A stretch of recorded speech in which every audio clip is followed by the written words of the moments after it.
we're going to start this. We always start this way. Round of applause. Who is this your first time at Drive Out There? Clap. I said round of applause. Don't raise your hand. That's why I stopped teaching. Listen to the instructions, dude. Listen to the instructions. All right. Ooh, that's a lot.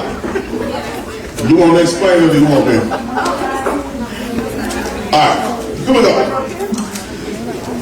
Drive Out Therapy is, Dr. Tasha is a real therapist. She sat in class. She's a real doctor. Ain't none of that, that online shit. She did it. She sat in there. She sat in class. She's a real doctor, real therapist. I'm a comedian who brings his 48 years of real life. All 48. All 48. Yes, I said it. Yes, 48. That's right, for real. So I come up with my real life. Tasha come up here with all her books and stats and stuff. Don't do your hands like that, though. Don't do your hands like that. And then you guys are the village. And that little microphone right there is when you come up and ask some questions. Yes, we do have a little upgrade right now. Upgrade. So that's called the village mic. So I'm going to come to you literally if, you have a question and you're answering something that we are actually talking about. But if you are just thinking of something and it's just in your heart, you know how they say, if it's in your spirit, yes, just come to the mic and then you standing there lets us know that you're ready for a question, comment. Yes. He ain't right. That ain't what my husband said. And if you really jacked up, we'll bring you to the couch. This is the couch. Oh yeah, you can come to the couch. You can come to the couch and you get drive-by therapy in front of everyone. For the low. For the low. Instead of your little fake insurance plan that won't pay the $200 an hour. It is. Get it for the 10, bitch. For the low. Okay, so let's see. Wow, you did so well with that introduction. Yeah, I tried. Let's say hi to Facebook. Hi, Facebook. Hey, Facebook. I'm in Facebook jail, but anyway, tag me. Tag me. I'm in Facebook jail for 30 days, but tag me. God bless. Alright. I started it all right. Ain't no big deal. Oh Lord. Okay, so you ready? You gonna start? Yeah, we're gonna. Okay. So, real quick before we start, this is a grown folk event. This is not the single or marriage ministry at your church. So we cuss a lot.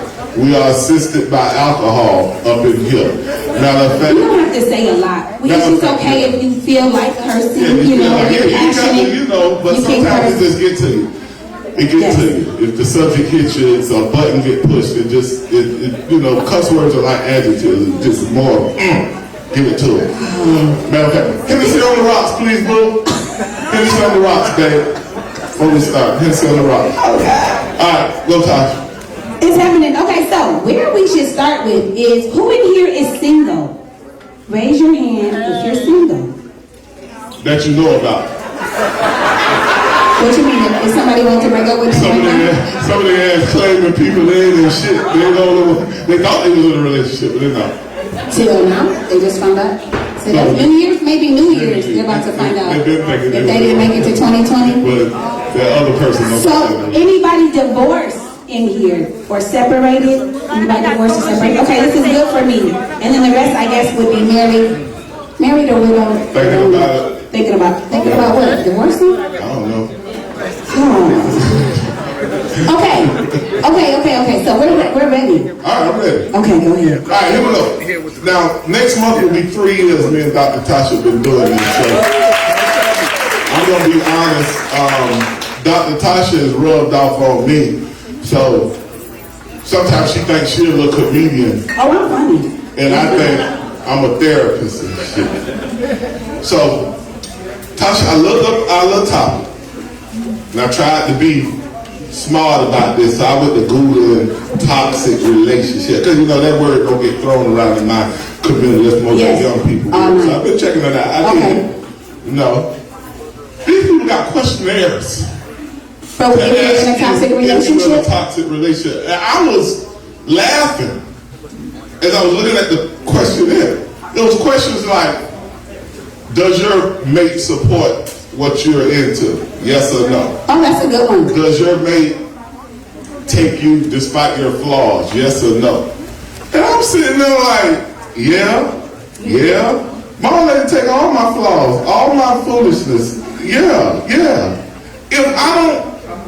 Oh, so did you pass the test? You're in a relationship? Passed high flying colors. My wife here, it was funny. Oh, that's actually pretty good. So were you actually surprised that people are in relationships with other options? Okay. If I'm dating a girl and she's not comfortable with herself, let's say, she's insecure. And I'm sitting there gassing up the insecurity. That's not the one she needs to be with. That sounds simple to me. If she got a weight problem and I'm her man, and instead of saying, "Oh baby, let's go jog together, let's go exercise together," I'm just sitting there. Yeah, you're kind of big. Shit, yeah, you do. Yeah, shit, you do look kind of that way. And shit, that but that becomes that verbal and emotional abuse. But and it shouldn't be, because it's not healthy. Okay. However, but the question about why I attract toxic relationships is because you're already toxic yourself. You attract what you are. Oh, that's what we started off like that? I'm a therapist. Oh, God. I've been with Tasha for 3 years. I'm a therapist. Okay, so you attract what you are. So if you attract toxic relationships, you are a toxic individual. You show me a toxic person. Ooh. I'll show you when they sit in their car, they got a toxic playlist. When they sit on their couch, they watching toxic TV. Toxic playlist? It's just all they know. Oh, somebody want to know if their song. Toxic playlist. She's trying to check out if hers is. It started about 1997. I'm getting tired of your shit. You don't ever buy me nothing. That was the first line. Call Tyrone. And y'all sitting there listening. You listening to a chick that got 3 million of baby daddies. She got 3 million of baby daddies. About Erica? Yeah, I love her to death. I love Erica. But she telling me, you had the TLC. Oh, I don't want no scrub. I don't want no scrub. 20 years later, all they ain't got scrub. Oh, you just gonna take a swig on that? Okay. Where's my drink? Where's my drink? Oh, okay. So you really think that you are even what you eat. So you're eating toxicity, and that is exactly what you're going to release. Yeah. Wow. Yeah. Who agrees with him? Okay, so then I gotta start off with the question though, because I got hella things to talk about. But that makes me think of something. So, who in here would acknowledge that you have had a season of being toxic in your life? Okay, very good. See, this is what we do at Drive-By Therapy. We get real transparent around here. So the question is, what age was it, and how did you learn to not be 19. so toxic? I was 19. Oh, wait, are we starting here? Are we putting you on the couch? What's Yeah, happening? that's what we do before we go out. Oh, you were 19? Okay, what had happened? Nah, I gotta go. Girl did me dirty at family. Did me dirty at school. So Don't call out the school. Okay. Black college. For about 3-4 years, I was toxic. Just what I was saying. I was 3 or 4 years. Okay. Yeah, I was 19. listening to toxic music. Okay. It was Luther Campbell and JT Money. Everywhere I went, I hate hoes. Hoes hate me. I hate hoes. Hoes hate me. Everywhere I went, it was just poison in my head. So you hated all the hoes? Like how where did it go? You let it go.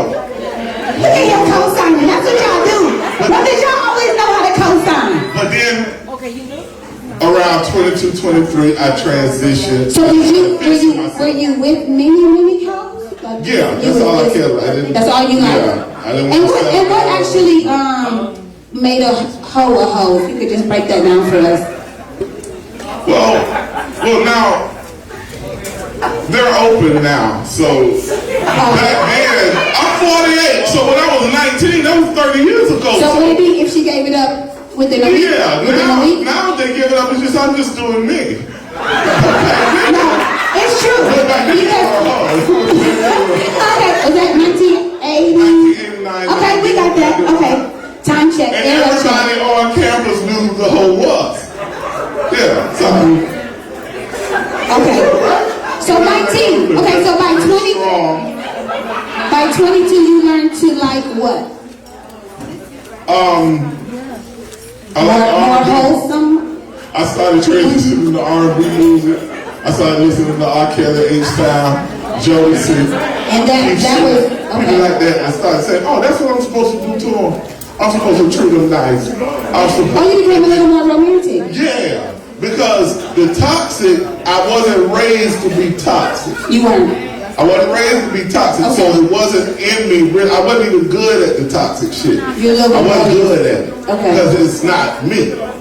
Okay. Some people are toxic. They're gonna find out later. They are. They just Today they're gonna leave here knowing that they're toxic. Yeah, start with the man in the mirror. Look at you all day today. I'm asking them. Okay, so you started this off 19. True, but they can only hide for so long. Okay, so Let me ask a question about she's that. out of Houston. All right. That's Facebook all day. Okay, so the question is, what age? And I got a 30-second explanation. Okay, go. So about 10 people asked me, where did my hair go? Okay, I cut my hair out, all right? Let me just go ahead and say what happened. Last year, I was 47, I was going through a midlife crisis. All my homeboys was losing hair. So I just said, fuck it, I'm going to let it go to see how far it goes. Because my daddy told me a long time ago, if your hair go, something else will go. That's what he told me. So I was getting concerned. And goddamn it, after a year, I had dreadlocks. So everything works. Praise God. Go ahead, bro. So I cut it off. Okay, Go everybody. ahead, now we're ready. Okay. That's my explanation for the hair. For the hair. So you're gonna keep it as a Caesar. That's what we call a Caesar. Yeah, I'm good. In This is Cali, we good. call that a Caesar. Okay, so the question is, you feel better now? I got it now. Okay, That's okay. why I cut my hair. Okay, so the question is, at what age can you acknowledge that you were toxic, and then how did you come out of that season? What age was it? Who raised her hand? She was So I'm raised. still in it. So I'm still. Okay. It's okay. Yes, sir. Give me a seat on the rocks. So for me, it was mainly in my teenage years until I got into my 20s, because my mom was a toxic person, so I got it from her.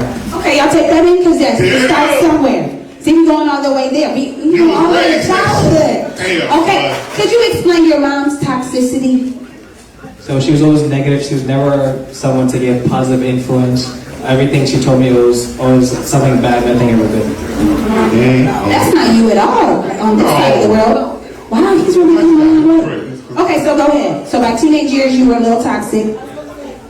So as I got into my 20s and I started to see how people have better relationships and have better friendships, I didn't have that.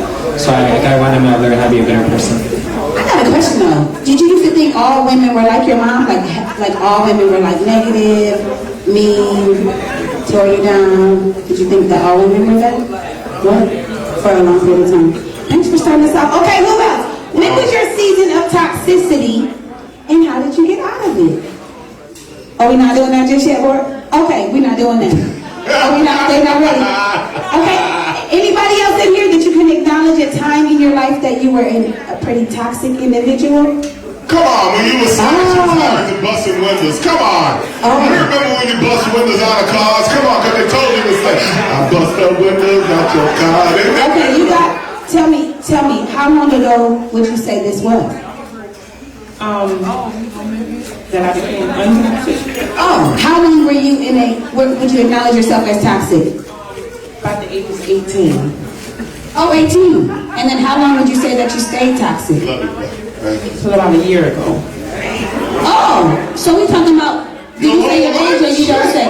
Do you say your age? Do you say your age? Do you say your age? I don't know. Some women don't, which I don't understand why, because it ain't nothing wrong with being proud of however old you are, but that's another show. Okay, so how old are you? I'm 48. So we're saying 3 decades of toxicity. Would you mind coming to the couch to talk to us about? Oh, well, give it up for a video. Okay. Is that shit Oh, look at you. Don't do it. Could you give her the mic? Could you give her the mic? Come on, girl. So, the way this works, okay, obviously, with what I do, I can ask the question, don't ever want me to do this all day. But you all as the village can literally go to this mic or raise your hand and sorry, your voice is carried back there. It's okay.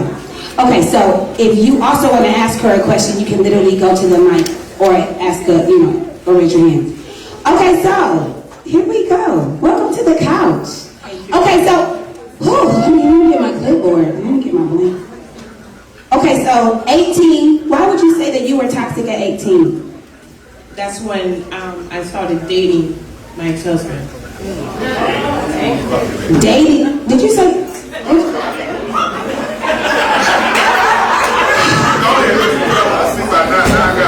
Yeah. I was in college. Okay, you were in college. And he and I started dating. Yes. He was a big time drug dealer in Miami. And, He said, was it Rick Ross? Okay. no, he actually just divorced a couple of years ago. And I was a millionaire my entire life. Oh, come on with the coins. Yes. There was nothing that I did not have. There is not an island or a place that I did not travel, a car I did not drive, a house I did not live in. But the relationship was so abusive to the point where I kind of looked for the ass whoopings because I knew behind it was a trick. Now let's break that down, the looking for, because I can appreciate how you said that. Okay, they may not ready. The new folks may not be ready, but we go in. They ready now? They ready now? Okay, this is what we do.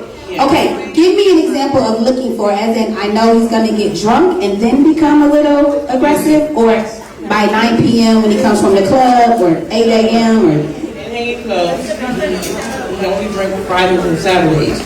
But the relationship, I've never had problems with cheating, I've never had problems with money. It was the control.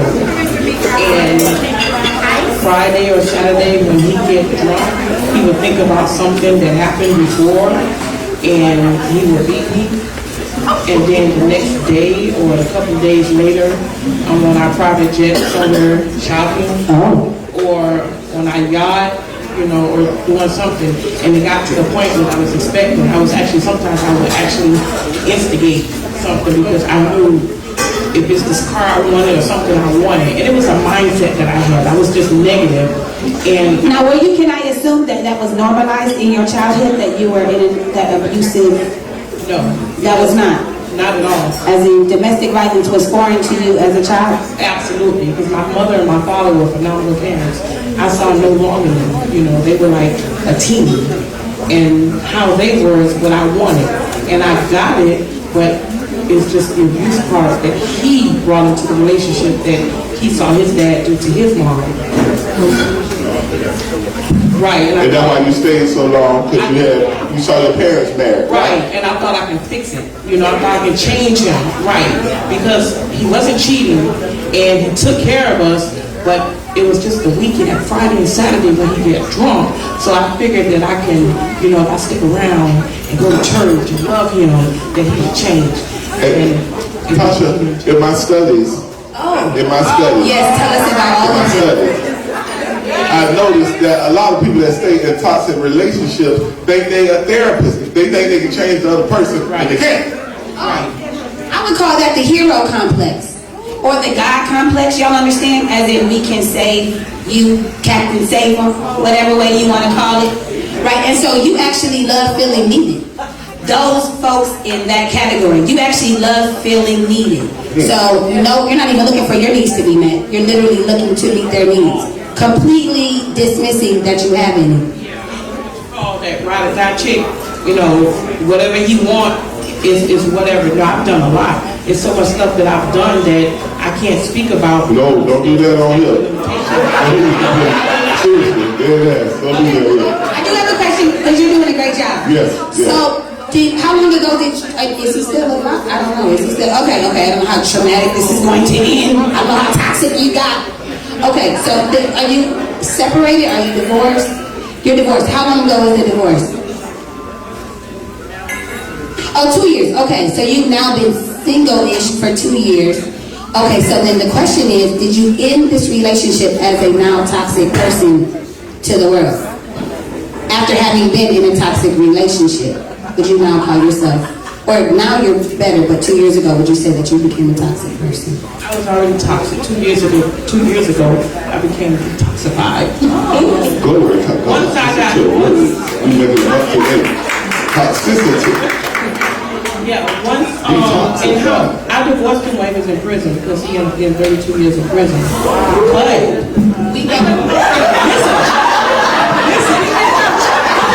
You know that means he was a killer. I mean, everybody knows when you start putting the numbers together. Okay, I'm all right. look, this is the thing. The feds came into my home. You know how they tell you, he's too good with that money, all of that. I had every kind of business there was. His name wasn't connected. I had a home, a 7-bedroom, 7-bath out of West Miramar. His name was not on that home. The feds came into my home and they took everything from me. Found out 4.5 years later when he was in prison that they came into my home with a fake search warrant. So they had to drop all the charges and let him home.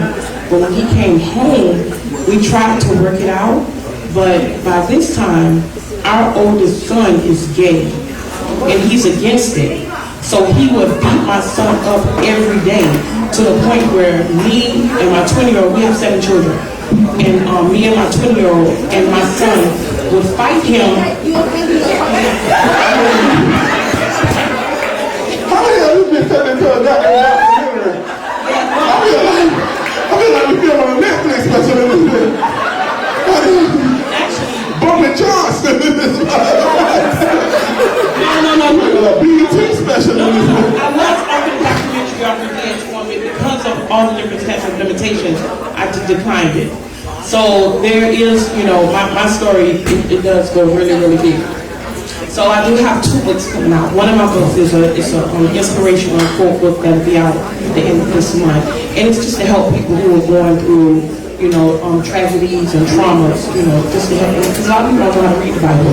A lot of people don't know about it, so it'll give them quotes and scriptures, about what they're going through. And then I have another book. It's called My Life Story Before and After the Millions. It was about my life in the streets. But once I found Jesus, it now means before I found Jesus and after I found him. So it's because the millions was before I had Jesus, and now that I have Jesus, he's in my life, he got me. I have my own clothing line. I'm not rich like I used to be, but I'm okay. Me and my children, I have 4 kids that already graduated from college.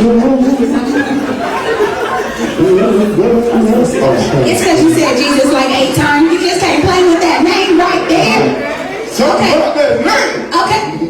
Something about that name. Y'all, can y'all give it up for Miss Viv? Oh my God. She started on this house for real. Please tell us your book again at the very We're going to end. get it, yes.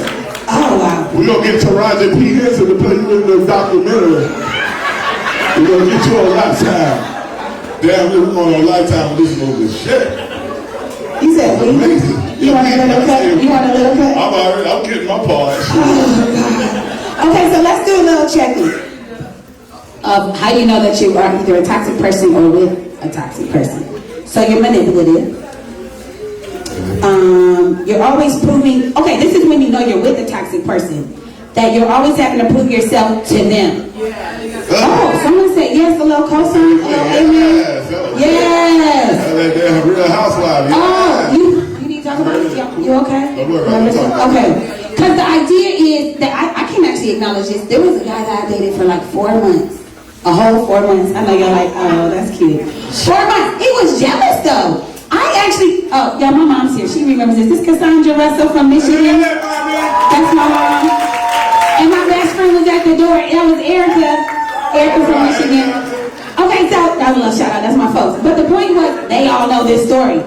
So I actually thought, just in general, that like once you show them that you're loyal, true story, that they'll eventually stop being jealous. Doesn't that make logical sense? Who said no? Hell no. Somebody said hell no. Okay. Because the point is, I just kept proving myself. I remember when like males would call, they would be friends or my little brother's friends, and it would literally be, who's that? Oh. And we would argue about the who's that, and I'm like, I knew this dude since he was like 7. Insecure. Yeah, insecure of course breeds jealousy. Yep. But if you're always kind of proving yourself, and they are not apologizing, so that's you guys got that? So if you are not apologizing, you're also toxic. But if they're not apologizing, that would also be toxic. Go ahead, you got some? No, go ahead, keep going. Okay, so the idea is that they're always kind of there. This is when you know that you're with toxic friends. Because a lot of times in relationships, we just talk about romantic. But this is relationships, mama, daughter, dad, daughter, son, grandma, right? Friends, your partner. So the idea is toxic friends are always around when you're in a crisis. I mean, they right there. But guess when they're not there? When things are going well. Oh, okay. She got a little offering. We need to have a little offering right here. Okay. But that's real, right? Because they call it, the saying is misery loves company. Yep. But you don't really understand it all until you get older. You're like, wow. Somehow my sister never really calls when I got the award. So that's what Only when my man cheats on the me. chicks in the club sorry. That's what they're doing. No, it's true. Like 5 of them. Sometimes maybe 3 are toxic They all and 2 are toxic not. together. Not all of them. All right. Okay. Oh, you mean because they're attracted to each other? Wow, that's kind of true, huh? Yeah. You guys ever heard this saying that says you're the average of every? If you ever want to know who you are, you're the average of everyone you're around. Anyone ever heard that? So if you don't like your friends and you always talk about they, but it's we, right? Really, you can't do all this. They always cheating. Just saying, or they're always lying, but they're your friends. So if you ever want to know about, if it's 9 broke ones and you hanging out with them, you gonna be the 10th one. That's what my daddy would say. I can see that. See, he was on to something. They knew a little something. They knew a little something. 9 broke niggas, and you with them, you gonna be the 10th broke nigga. So surround yourself with progressive folks. Surround yourself with progressive folks. Another one would be, so they'll use non-toxic words with toxic tone, as in, I'm sure your day was better than mine. Yeah. Like that's how they're coming down. Gonna drag you down. So just already, like there's always almost like a competition of, I have it worse. Well, your mama did this, well, my mama did this. Like there's always trying to find a one-up. So they're actually saying something non-toxic, but that toxic tone. That makes sense? Okay. Judgmental, that's no surprise. We all get it wrong sometimes, but toxic people will make sure you know it. We all get it wrong sometimes, just in life, but toxic people kind of make sure that you know it. Yeah, look at you with your little 4 syllables, amplify 3 syllables. I love it. I love when folks just know all that. Go ahead. He's doing much better than he did for poetry night. Don't call him out. I host poetry in here. He came up here and did a poem last month. Lord have mercy. Just stay where you're at. You're doing great tonight, my brother. Praise God. You're doing good. Okay, go ahead. Keep going. You got something? No, but it is being petty kind of part of the time. I'm gonna tell you why. Okay. They say yeah. I dated a girl one time, and I knew she was crazy when we went out to eat. Did you like them a little crazy though? No, you can But tell some of y'all like psycho. They give you signs. They give you signs. Okay, what are the signs? Okay, we went out. I'll never forget it. We went out for breakfast. And we were at Denny's or somewhere like that. I was young, spend my little money. I like my eggs, I like my eggs scrambled, but I really don't like them runny. Okay, I like them a little soft, but not runny. I like my bacon, but not crispy. Not all. I like it done, but not all. I date girls with good diction. I date girls with good diction. I always dated girls with good diction. But anyway, I like my bacon, but not crispy, but a little soft. That's weird. What do you think she'll do at the house? If she orders breakfast like that at goddamn Denny's, what is she gonna do with me at the house? She's gonna drive me crazy. So very critical. Very critical. Critical. I bet she's a critical person. That's a good one. I bet a person like that is just overly too much detail. You're weird. That's a good one. Even the idea of, because we all can critique each other out of love, but the idea is where's the balance? You needed to have the balance of also being affirmed. Yeah. So we have to remember to affirm our partners or ourselves. Okay, so anybody, y'all all right? Everybody They're good. They're good. Okay, so they're good. They're good tonight. Oh, also, I found out I got a homeboy because I be observing this shit. Does good sex make you hang out with toxic people too long? Yes. Oh. Would you like to come in? Okay, so would that be called? Yeah, oh yeah, we don't let that guy there. Would that be called digmatized? A digmatized. They digmatized. Okay. What that nigga said? Oh, he ain't got no job.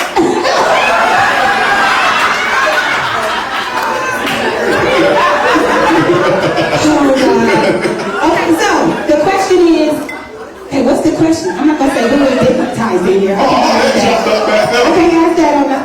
Okay, so who in here allowed good sex to blind them to get out of the relationship that was toxic? Oh, male or female? There's some good snatch out there that'll make you do something stupid too. You said some good snatch? Oh, yeah. I didn't want to see the word. All those smash. Okay. Right, here we go. Not. It's some sacrifice. Are we all right? Are we all right, producer? Okay, go. So, I will contest. I was in a toxic 3 years with this gentleman. I found out in the 3rd year he was married.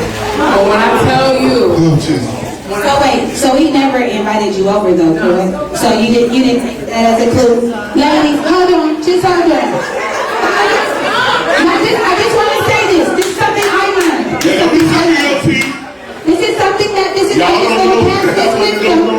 So if he knows inside of your entire house and possibly got the garage code, yet you do not know where he lives, he's married. Okay? Or has a boo, or there's a lot of ors, but he's got would you say he's got a group home? He live in a group home.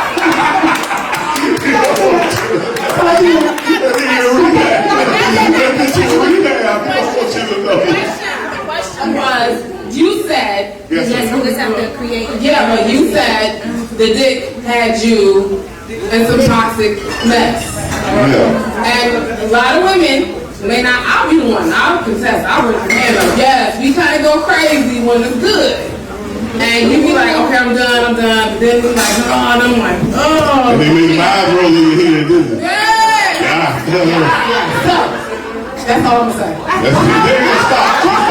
Hold on, Erica. She said, I'm about to go out there.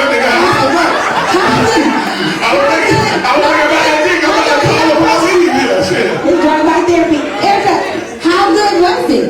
Oh, come on, Tasha. It was hot and she dropped the mic. Let's go. Tasha, she dropped the mic. It's pretty good. I picked it up. No problem. Okay, great. How good was it? Let's just say, cosmetically, funkadelic, the sky turned purple. Oh, he was your purple haze? That's what I'm saying. He became your purpose. It became, was she doing Prince, y'all? I think she was doing Prince. I love Did it. you see her face change? She did. I Her love whole face changed. She's doing Prince. Okay, who else? Somebody over here. Thank you, hey, boo. Thank you, Erica. Okay, who over here? I saw it. That was you. Okay, we okay? Right here? Yes, maybe. Right. Okay. Okay, here we go. Tell us about this toxic relationship that had you blinded because it was so good. Stay with us. You're doing good, y'all. To be honest with you, I broke up with him because he was just crazy. You kind of liked it crazy though, huh? You saw the sign second date.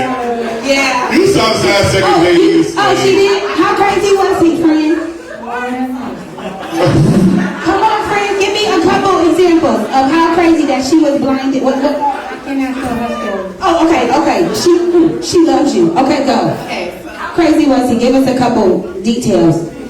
The major thing that made me break up with him and leave him alone is that I was literally on the phone FaceTiming my daughter. She was complaining that, she got to get her hair done. So I was like, okay, I'm gonna go.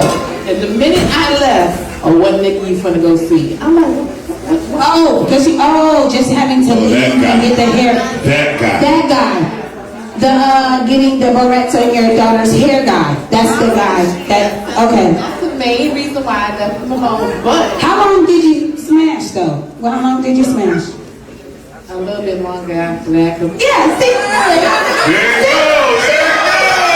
So she knew that he was It's a shame. And she still, I But think guys are the ones with the problem, huh? Guys, No, we just haven't talked, they haven't raised their hand listen to yet. this.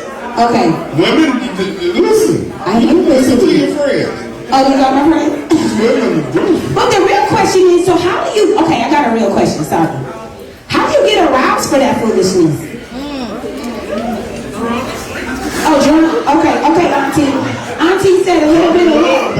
What's your cute dress on? I said, yeah. Okay, Auntie said, go ahead. I have gotten in a lot of toxic relationships due to alcohol. Oh, we gonna blame it on them. We gonna blame it on the alcohol. Ask the question, raise your hand, y'all. Which liquor cordials were you that got you a little? That's old school. She's nodding head. That GM. GM make you sin. You get that sequel. You like the bar? What was the drink? Was it the Long Island? Was it it like a Not Heineken? Was it a tequila sunrise? What you was drinking, Mom? January gin. See, you called that. Then pop in there with that good music. Hey, hey, you just all right here. Hey.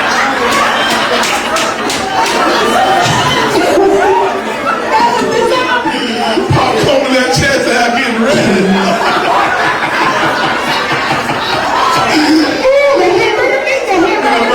Oh my God. The dude is all right.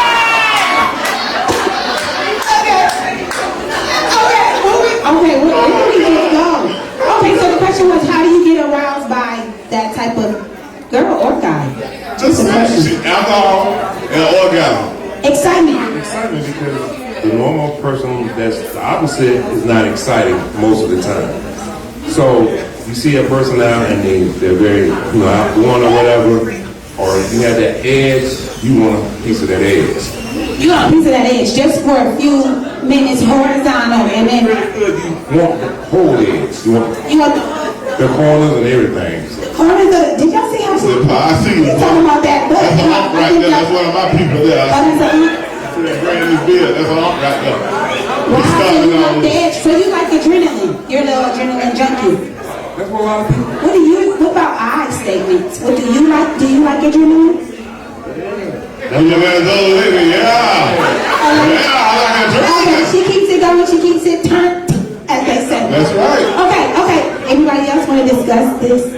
Y'all all right? Okay. It's good. It's good. Oh, we got brother man with his suit on. All right. You gotta get the folks with the suits on.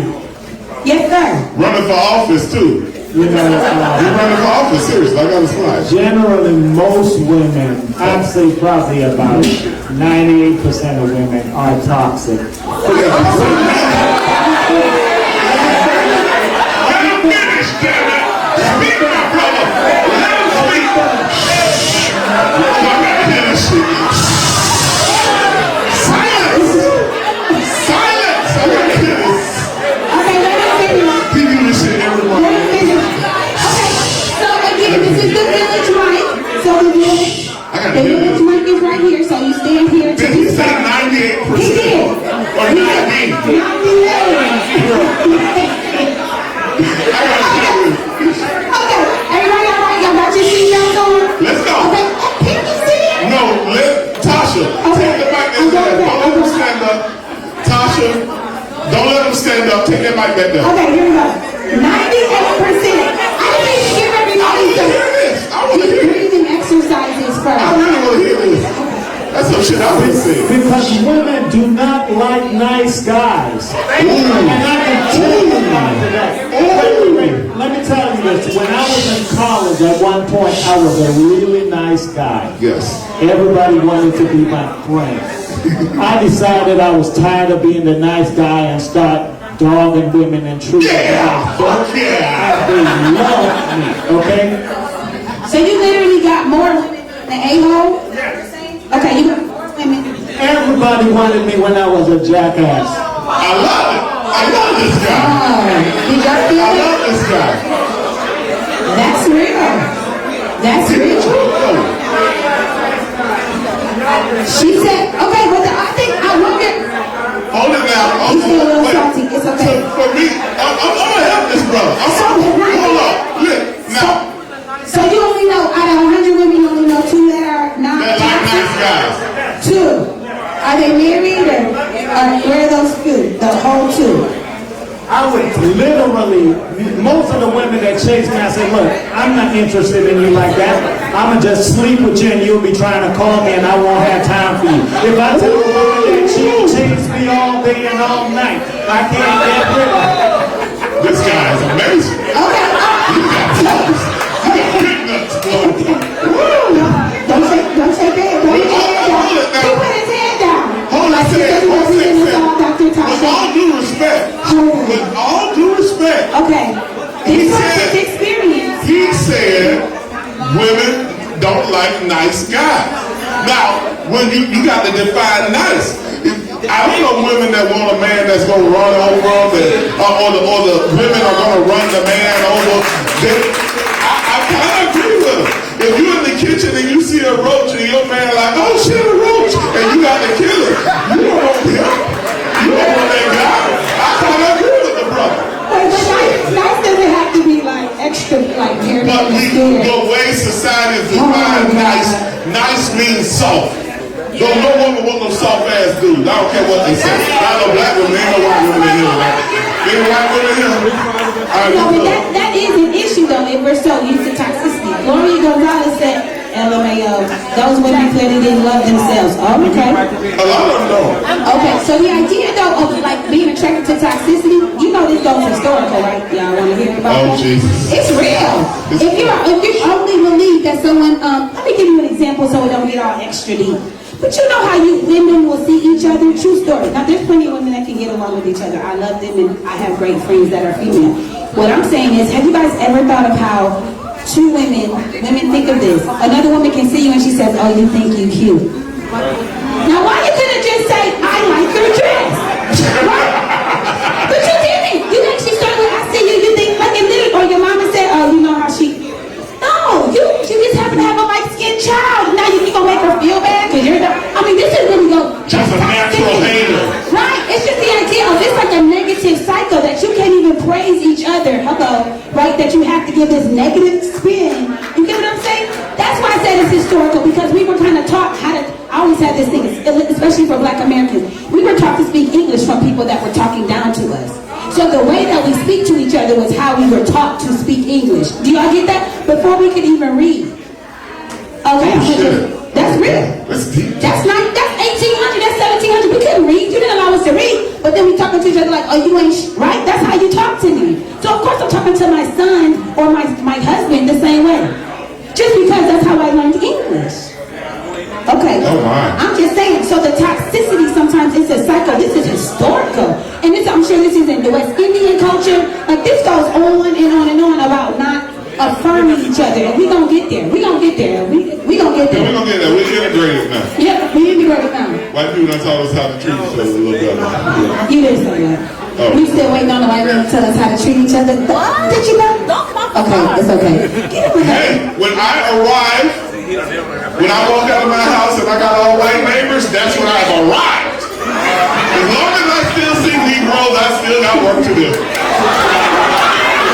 I'm in Inverary, I'm close to university, but I gotta get the hiatus. I got a little ways to go, baby. A couple more jokes, boo. We almost there, baby.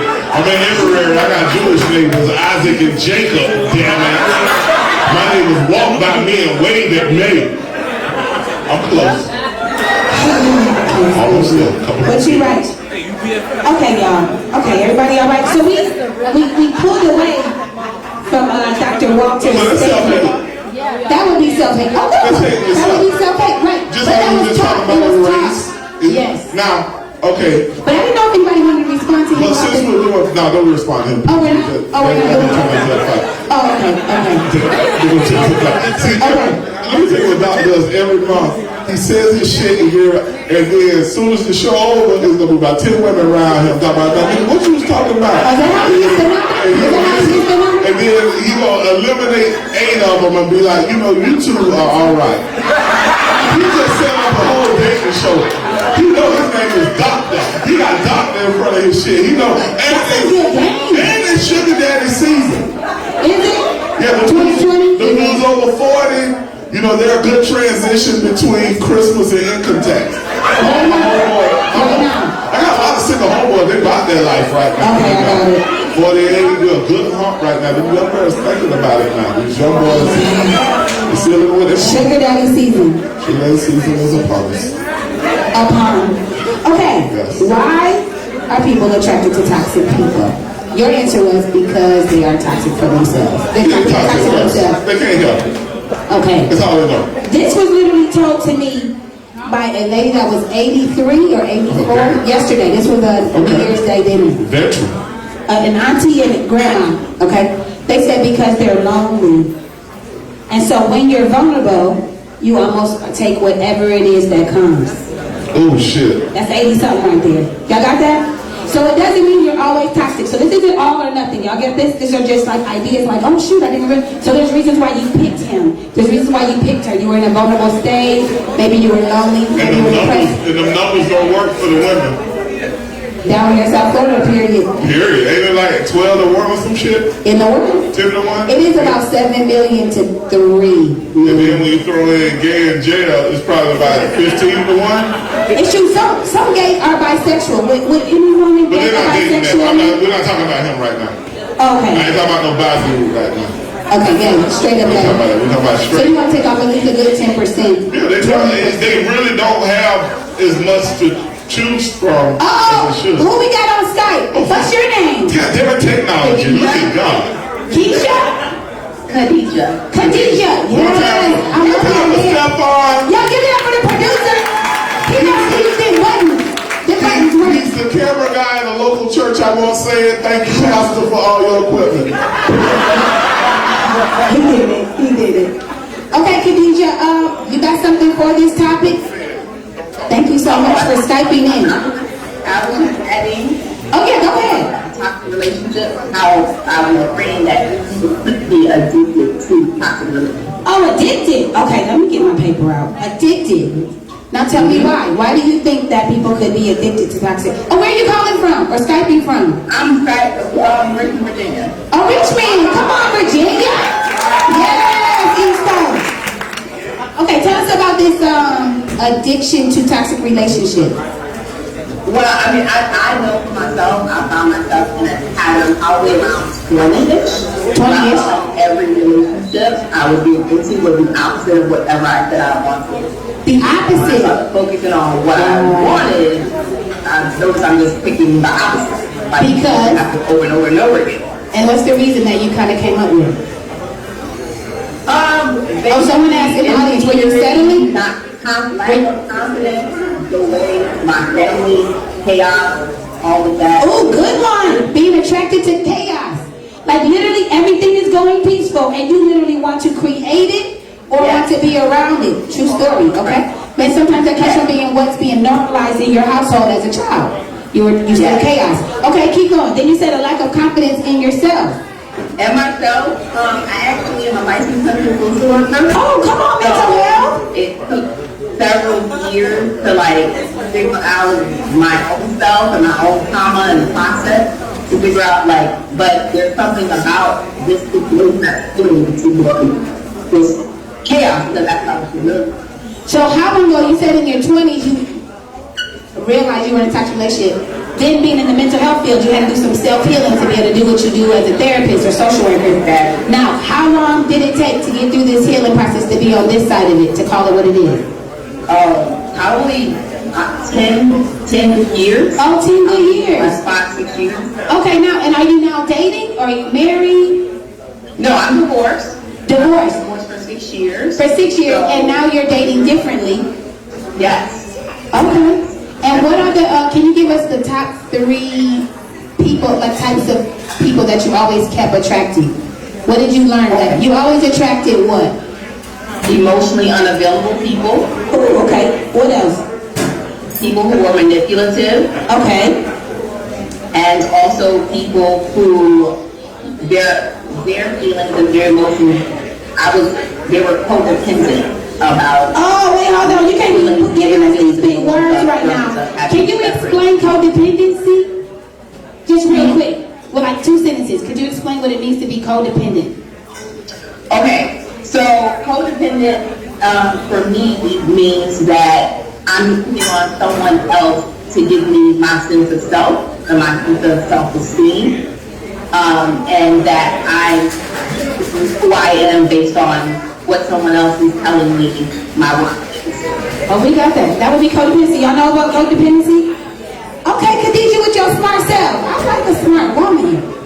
Anything else that you want to share with the audience about how to stop attracting toxic people in your life? Well, for me, it was really going into the work, getting there for myself, having a life coach, really, reading books, and having friends around you that are going to actually support your healthy new lifestyle. Because I also had friends around me that were also in negative relationships and that seemed very normal. That drama also seemed very normal. So you can evaluate where you are. In a mental situation. So you can evaluate where you are by even looking at your girlfriends to see if they're around to actually support your new healthy stuff. Y'all give it up for Khadijah. Thank you, boo. Thank you. Come on, Facebook with your Richmond, Virginia. You all right, Stefan. You all right. Okay. Anybody? Ooh, where's this guy? Anybody know what? Oh, okay. I'm getting a drink. Thank you. Okay, so y'all heard that. Emotionally unavailable, manipulative, and codependent. Now, some of us enjoy being with emotionally available people because you don't want to look at your own emotion. Y'all get that? So you actually like that everybody's acting like we're fine. Everybody's fine. We put our emotions under the rug. There was something that I appreciate one of my colleagues said earlier today, and I wanted to ask her if she could explain the betrayal bond.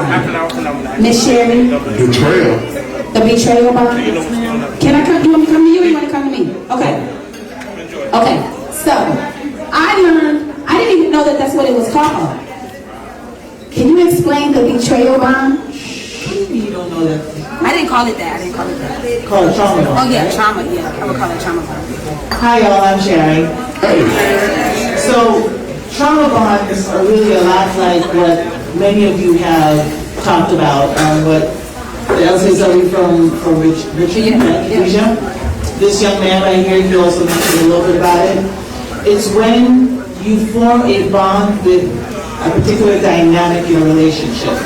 So like Alicia was talking about, she was attracted to the chaos, and so she would subconsciously seek out chaos in other relationships. That bond with that dynamic is called a trauma bond.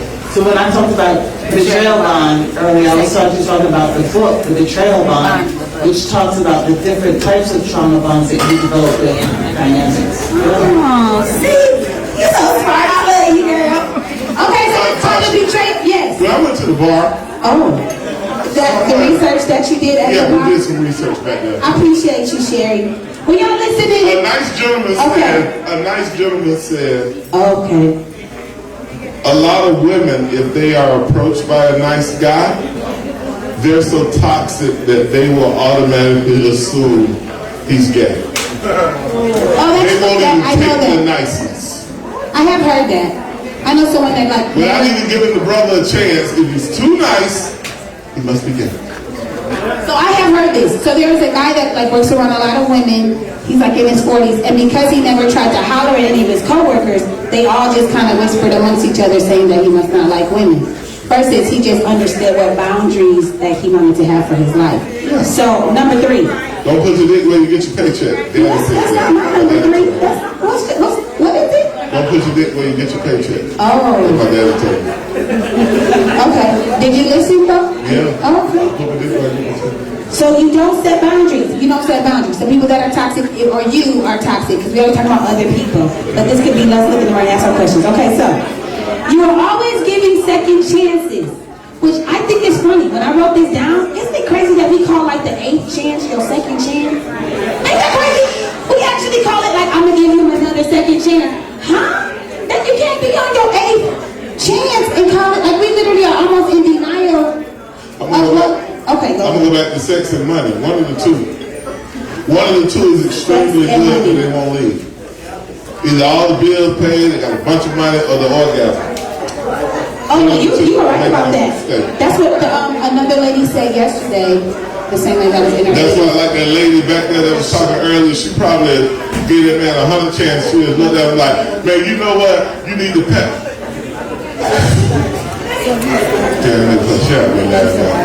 Just because. He made my eyes roll last night. Yeah, she acknowledged it. She said 3 years. She kept stopping in He never invited her to his house. She thought about it in mid-sentence a couple of times. She couldn't even get it out. Sex is powerful. It is true. You can't just go back in your head and go back to a few partners. Okay, here we go. So this is crazy. You're full of. This is why you attract toxic people. Shh, y'all doing good back there. You're full of positivity, yet you do not speak out. So you're full of positivity, right? And so you do not speak out negatively because you don't know how to use your voice in a negative way. So actually, toxic people are attracted to you because you're positive. Ain't that crazy? You saw it. No, nobody said you're talk? No, you're not going to talk back. Oh, it's a trap. Opposites But attract. not using your voice right. Except for sex. That's not work. Opposites attract for sex. We got to stop saying that. Opposites don't attract? What you mean? Not when it comes to sex. If I want to do it twice a week and she want to do it 5 times a week, oh yeah, that's true. We need to be. We want to do it 3 times a week. She need to want to do it 3 times a week. That's how I go. That's okay, you're right. There you go. Yeah. Okay. So I did think about, if we talk about the toxic people that we attract unconsciously, as she said, because we're into the bond of it. If we don't attract toxic people, what do we attract? For those that say, oh, I don't attract toxic people, but I always attract this. Anybody have the type of people that they always attract? Or they are toxic, but you just don't use the word toxic. For instance, mine was, I picked 3. Sometimes, mommy issues, in transition, because they would find me to be nurturing, which is amazing. I don't even think I'm that maternal, but you know, like, they would find it, I would be loving. So they would have mommy issues, they would be in transition, or freshly divorced. Like, newly, like, just fresh. So they believed in love, but they weren't trying to get married just yet. Well, the problem, I ain't gonna say, I ain't gonna talk for you, but if you freshly divorced, a lot of women will go after that dude because he's shown that he will get married. No, it's true. They're like the best kept secret. Yeah, he's shown he'll walk down. Just the first one wasn't a good one. But he has shown he'll walk the aisle. He'll walk the aisle. So if that girl that picks up divorced guys ain't never been married, you know, you're like, oh shit, I know that right he's got potential to get married. He will commit. No, it's true. Sorry, Stefan, what did Tanisha say? Oh, I missed it, just like that. It was that bad. Take it down. Too long, shit. Oh, she said what? Oh, come on, Boo. You bring it out of them. Okay, no, I appreciate that. So what do we mean by nice guys? Okay, so Tanisha. They start out nice and turn crazy. I don't believe that. Well, how? Wait, you don't believe that they start out nice, or that you can't? A crazy person can't act but for so long, man. Well, I think within 3 minutes. That shit gonna come out. And you got, it's up to you, and you gonna put up. And you saw some signs. I don't give a damn what they say. You saw some signs that bitch was crazy. Man, y'all alright? Everybody okay with the B word? Everybody? Look, it's in the eyes. I bet the bitch eye was wild first. You just didn't pay attention. And sometimes they'll tell you, bitch, you know I'm a little off. I'm a little crazy. I got a short temper. Yeah, exactly. All right, go ahead, boo. What you say? Okay, so the question that we didn't really see, but from Tanisha on Facebook, was how do we know they're really nice if at first they're nice and then they turn? So my question to you is, how long do you think it takes before you see their true self? I think 3 months. Oh, yeah, 10-4 on that. I believe in that. 3 months after that, the real person starts to come out. In the beginning, it's still the representative. That's what we always say. The representative is nice, just that total gentleman. But then after a while, little like little ladies, little female, little closet. Now hold on, because I don't just sit around dog the brothers. Now the question is, though, how long is your representative at the table on the date? I tell them, what you see is what you get. Okay, so you don't have one. No. People false pretenses. It's too hard. Okay, that's fair. I've said that before. This is who I am. Oh, you co-signing? Oh, you're not co-signing? But now, hold on, Tasha. Not yet? Okay, go. But now, I ain't calling out numbers, but she with me, age, a little bit younger, a little bit. Okay, so that's fine. 40s. Her dating style might be a little different than a lot of these girls in their 30s and 20s. Now, because she been there, done that. So then when I go, my first date gonna be like, listen here, man, this is what I do. I sleep at 10, bitch, you don't touch me after 2. She gonna give her details. I got babies, I got 2 children, I got a grandbaby, I got a bullet wound right here with 73. They gonna give her all the details. Her age group. That's pretty good. We're gonna lay it out. I love that. Okay. Sandra says the signs are there, we tend to ignore them. Okay, 10-4, Sandra. Okay, anybody got something? How long do you guys think the representative is there. She said 3 months. Anybody got something else? I'll give you the numbers. Anybody got something else? Y'all agree with what she's saying? 10? Anybody? Okay, so I agree with 3 months. Now in terms of commitment though, so once it gets serious, I would say it actually changes. That maybe after about a year. The switch come on after they know. Yeah, but I don't know if that means they're crazy later. I don't know if I like that we said that we go from nice to I crazy. think the real crazy get triggered. The depth, I ain't even here, but see, I know you my age. That's what I'm saying. The depth of crazy got to be triggered. It might be suppressed somewhere. Oh, he's been nice, she's been nice. Oh, it's been going great for a year or two. But the crazy gene from the last Joker is suppressed. And if you do something to press that button, next thing you know, the butter knife out. Bitch, what you? I'm like, damn, I didn't know you was like that. I know, damn, you crazy like that? Don't make me go there. And then all right, shit.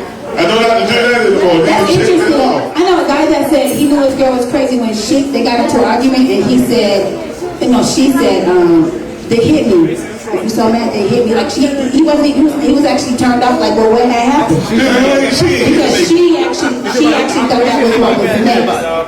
So now she told him. See, he just went there. See, no, but meaning that she's used to. That's thinking that meaning that if you really mad. The one time. Yes. Since we talking, let's just go there. Yeah, let's go all the way there. I'm 19 in toxic time. Oh wait, this your domestic violence? My voice shit. So I never get there. You in college, you on a budget. Okay. I took the girl to get ice cream.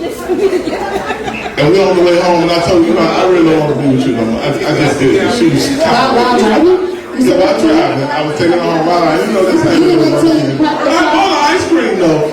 Before I dumped her, I was like, no, this ain't working. She jumped too fast. Tasha. Oh God. I go to drop her off. That bitch slapped me with the ice cream cone. If you could get the visual, the vanilla ice cream. I'm trying to get the visual now. The vanilla ice cream stuck to my face and the walking cone was figured up. By the time she gonna slap me and run out the door.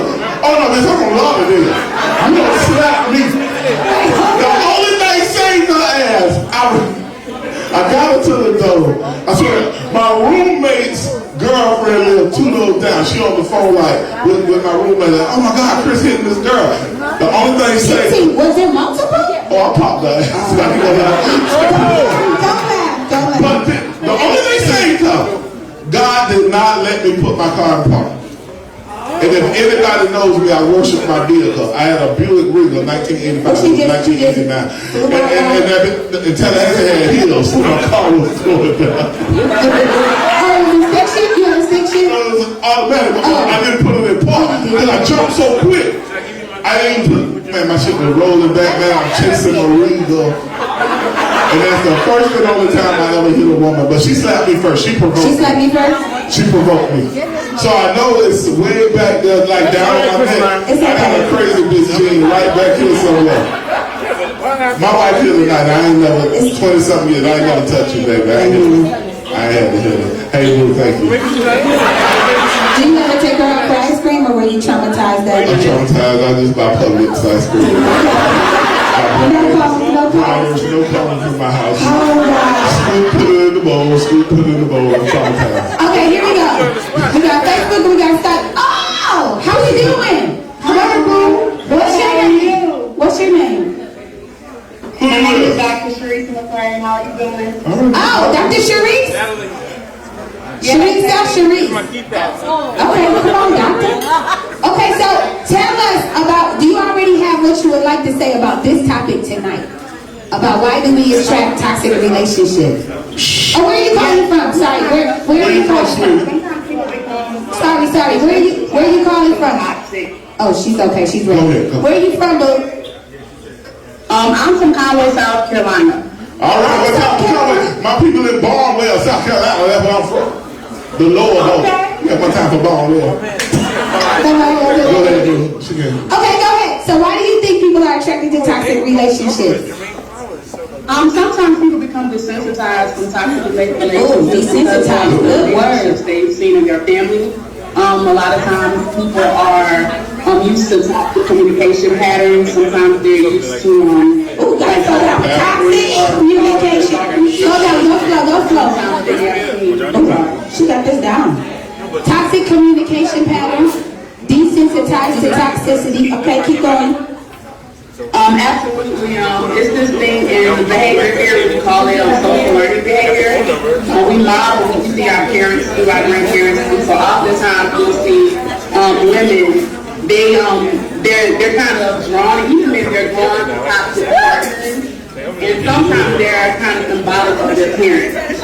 Oh, I see. They literally mimic what they saw. Oh, that's good. That's good. Now, would you acknowledge that you have either been toxic or been attracted to toxicity in your life? Okay. And then how long did it last? It lasted at least until last year. Oh, we got some, we had me and Irving talking about last year. Okay, 2019, y'all let some folks, some things Baby, go. she in Connie, South Carolina. It's slim pickings around that bitch. You got to stay. You got to stay with your homeboy. Whoever you get, you got to stay with Jimmy Lee. You cannot stay. With their overalls and shit. Poor baby. We're going to get you a good man in Florida. We're going to get you one. Go ahead. Okay, you said just till last year. So how long did you stay? How many years? 3 years. Oh, 3 years. Okay. And how did you, what are the telltale signs that you were in a toxic relationship? What would you say? Educating my audience. It actually didn't become evident to me until I became toxic like that person. Ooh, come on, see? Like, I got out of my own element. You became toxic. He brought you into his world, didn't he? You started slashing tires and busting windows. No. Oh, I'm sorry. I saw how that person, their manipulation, how it made me feel like just not so good about myself, and then I started to do those same things for other individuals when they weren't doing things. Oh, not even him. So you weren't even treating him that way.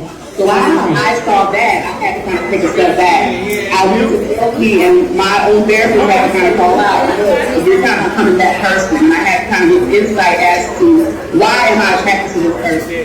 And I found out that that person represented like a symbolic figure from my past. One time for black people going to therapy. Shit, we got to go to therapy in 2020, 2019. No, it's real. You got that taken care of. Okay, and so in the past year, what do you now see yourself attracting to? Just what do I see myself attracted to? Now that you're in this healing place. I have to be honest with you, I don't even look for anything, like to be attracted to anything right now. I'm just looking to be whole. I think that's what I'm focused on. Oh, looking to be whole. Hopefully when I become whole, I'll know what I need to look for in an attraction, because right now I'm not so sure. That means you joined the church. I love that you just said that. I love that you just said that. That means you joined the church, singers ministry. Timmy come home, she went to the singers ministry. Come home, we got. And then on those Friday nights when I strayed from Jesus, I got to get whole. Go back to church.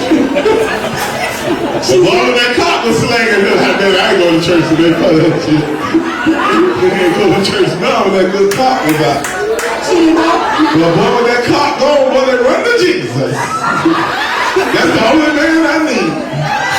Jesus and these batteries. Jesus in that toy. It's okay. I don't even remember Jesus in that toy in the top dresser. Bubba. It's always in the top drawer. Top drawer. I know they keep it. Right about the nightstand. I know they keep it. Okay. They got them things in Connie, South Carolina. So we got some out toy drawer. I'm sorry. We're going to mail you one. We got all them kind of things in Florida. We're going to mail you a old toy. And she don't listen.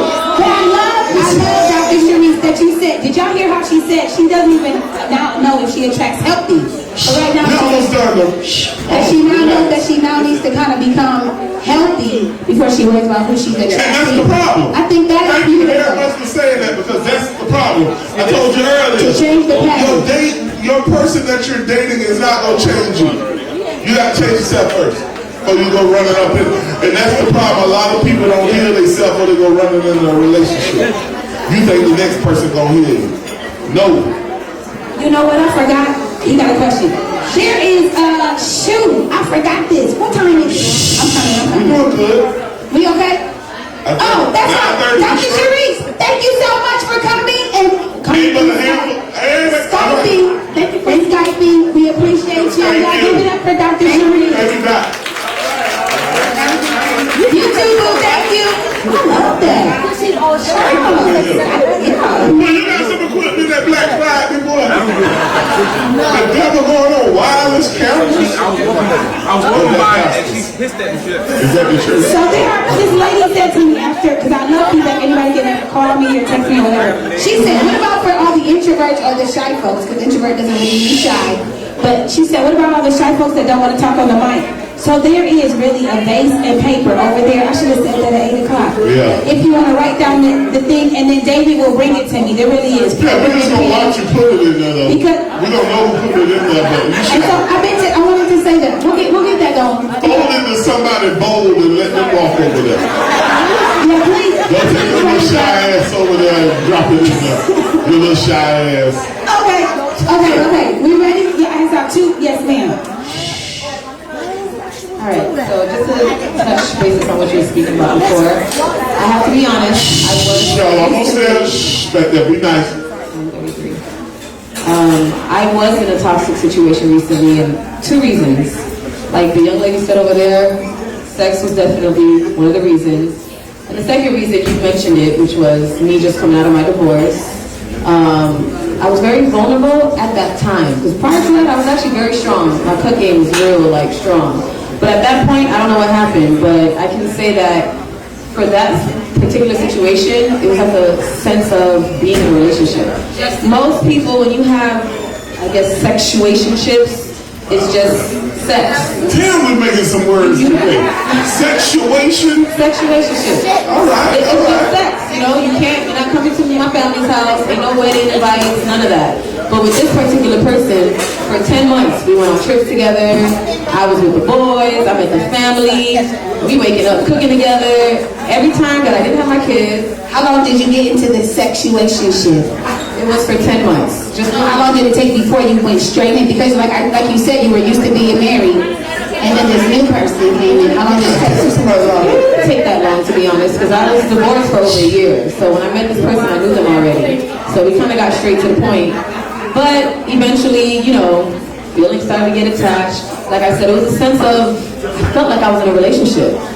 So regardless of how he treated me, regardless of finding another female there, regardless of him leaving me on Las Olas by myself, it was crazy. I was willing to accept anything, which was weird to my friends, because it was like, sis, you are not like this. Why are you? Well, the sex was good, because if I stopped talking to him, can we be honest? I needed dick. So I'm like, He said me. She said she needed it. That was the wrong word. Needed it. Okay, we got it. Needed it. Okay. I'm not the type to have more than one partner. You know what I'm saying? So if I already have something established with somebody, I'm not trying to get my count. I'm not trying to get my numbers up. So I tolerated so much from this guy. It was crazy. I done got the cops caught. I done broke into the boy. Man, listen. That's enough. Jay, that's enough. Don't incriminate yourself. You don't lie like shit. I got I realized I didn't want to be that. I didn't want to be that person anymore. No. So I've been 5 months out of that situation. I joined the church. So I joined the church. I did not go to church. I got my damn mind back. That's my old co-worker. I can mess with her. That's my baby. First grade teacher. Yeah. But I got my mind back right, because that just wasn't me. You know what I'm saying? So now my cup game is back strong again. I'm not tolerating nothing from. Why are you calling me? What's your purpose? What's your intent? What's your motive? I'm living my best life. I don't want to go out to eat with you. I don't want to be on the phone with you. You know what I'm saying? Because that's the same things that kept me into that situation with him. He was someone to go out with, go out and eat, do this. Hold up. That just scared me one second. Okay. I'm going to dig as a fella. Ladies might have it worse because of sex. But a guy, condom sex is different from naked, raw sex. Yes. Let's just call it what it is. It's different. So when I was that guy, It can be different in a good way. before I got saved, I was a common guy because I said I'm not gonna get whooped. We used to hear the word pussy whoop. You can't whoop me with rubber sex. Fat girl, skinny girl, white girl, black girl, they all do that. Rubber sex. Now there's some things you can do before the rubber to separate yourself. But Talking about that head doctor. Talking about the head doctor. separate yourself. Okay. Come on. Okay. But, so a woman can get, I don't know, hell, for women is it a different, do you get digmatized by condom sex versus the raw dog? Anybody wanna? I'm serious, I want to know that because guys can wear rubbers and not feel no different. Matter of fact, Tasha, if you put the rubber on, you're there longer. You been there longer. Yeah, raw sex, you can. Raw, you get it into. Oh my God! Oh, Jesus. Well, God, that was 30 seconds? Yeah, that's wrong. That's wrong. That's when you really get strung out. Raw gets you strung out. Raw gets you. Oh, sorry. Raw, Jesus. Okay. So I want to say something. Razor raw gets you strung out. Razor high to the color. Oh, we coming. Don't you say that. So I did want to say one thing. So there's a few things that you said that raised my antenna. So loving after divorce, right? No need to date after divorce. Goes through all these different kind of changes of the idea of I have to start over and kind of go through all those steps that you just want to just surpass, just sprint. You just want to sprint there, not the long distance marathon. But you knew you didn't want to be with him. But Tasha, when you've been married that long, you're like, fuck it, let me go get some. No, I get that, but I love that she said something to me about how quickly it happened the second time. When it came to me, it just happened quickly. So this actually happens because when you're used to spending the night with someone, anyone, right, for 10 years, 5 years, 3 years, you don't even like going to the bed without the warm body beside you, right? So the idea of, it could be the idea. Okay, women, here we go again. Women got them clocks ticking. Got your little biological clock ticking. You sit your ass on the couch, you turn on your TV, you hit the Lifetime, you hit the Oxygen. What they telling you? Fuck that, go get you some. Fuck that nigga, go get you some. Pause. So what did my girl do? You know what? Nene's right. I'm gone. Not her in particular. Just one. That's just one. But it is pausing. So now you out of character.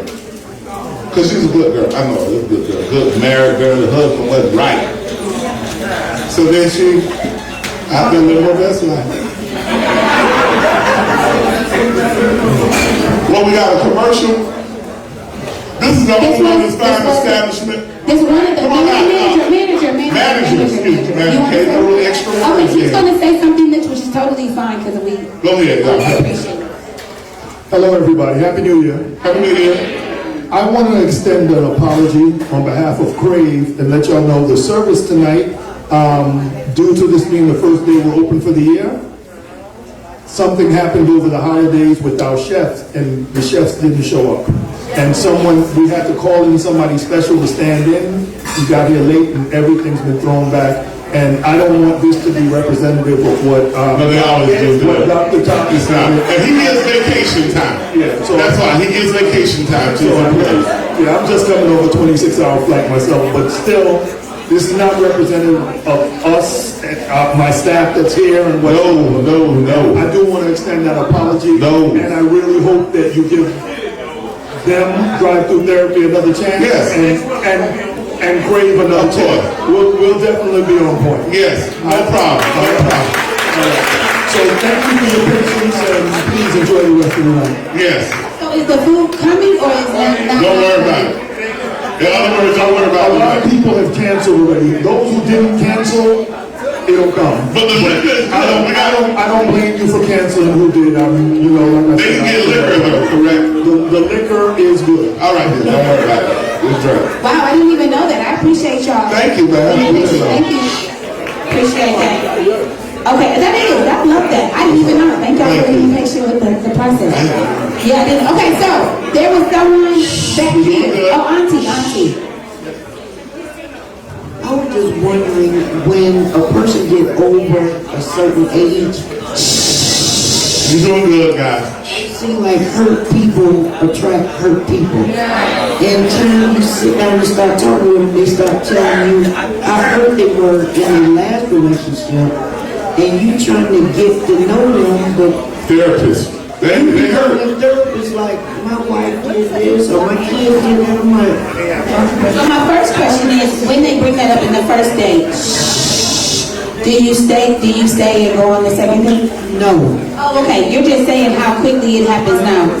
Yeah, when you get a certain age, we lay it on the table. See, it's obviously, sorry. It's obviously unresolved. It's obviously unresolved issues. Which means they're not ready to love or ready to be in a relationship. Now, I guess you, as a non-therapist, you just have to go into the therapist mode, huh? And talk to them and try to get them through. What you do? Do you just get up and leave? What you do? No, I just try to change the subject. Oh, no, they're salty. They're way too salty for the conversation. That's right. I get that. That's a good question. So the answer is just that they're ready. That they was hurt from the last relationship. So one thing I noticed, people don't know how to take a break. You know, you're not ready. You're not ready. Because of the fear of being alone. Because of the fear of being alone. It's that clock, man. No, them years. Are in an age where they can take a break. Yeah, because if they're young, like maybe in the teens, 20s, 30s, then it's still no excuse. Yeah. But if you over 40, your clock gone.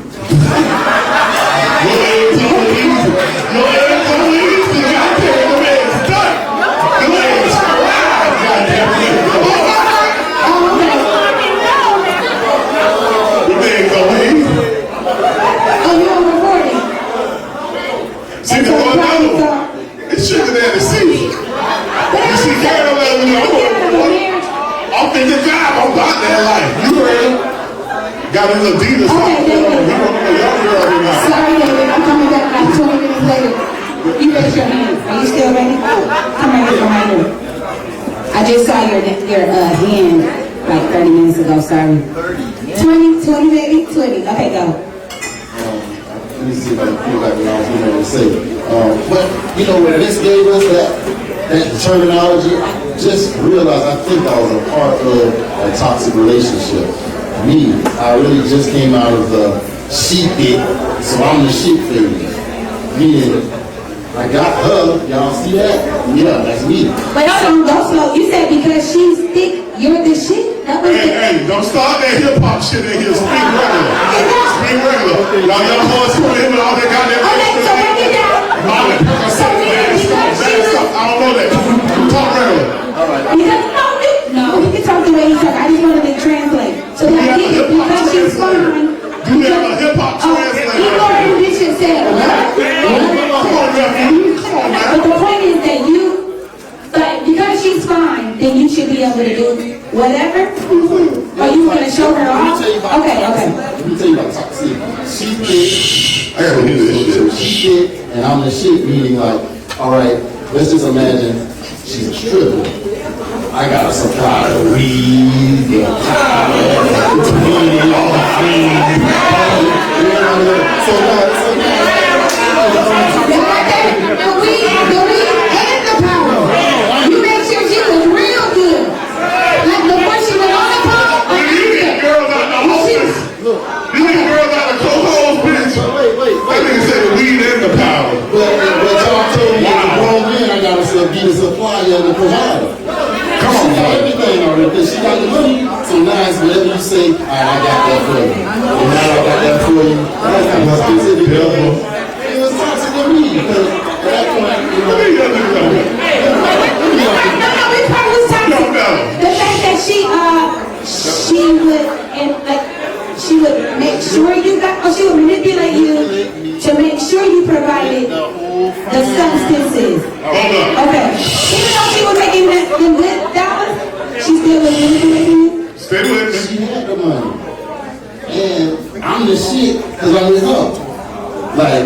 imagine Beyonce, Jay-Z. I'm with you. I got the bags at that point. So you got to pay for it. You got to invest. And that was kind of toxic because her mind frame is you ain't worthy of nothing. You ain't worthy of nothing unless you do as I say. Wait, hold on. Okay, this makes sense. It's his experience. No judging.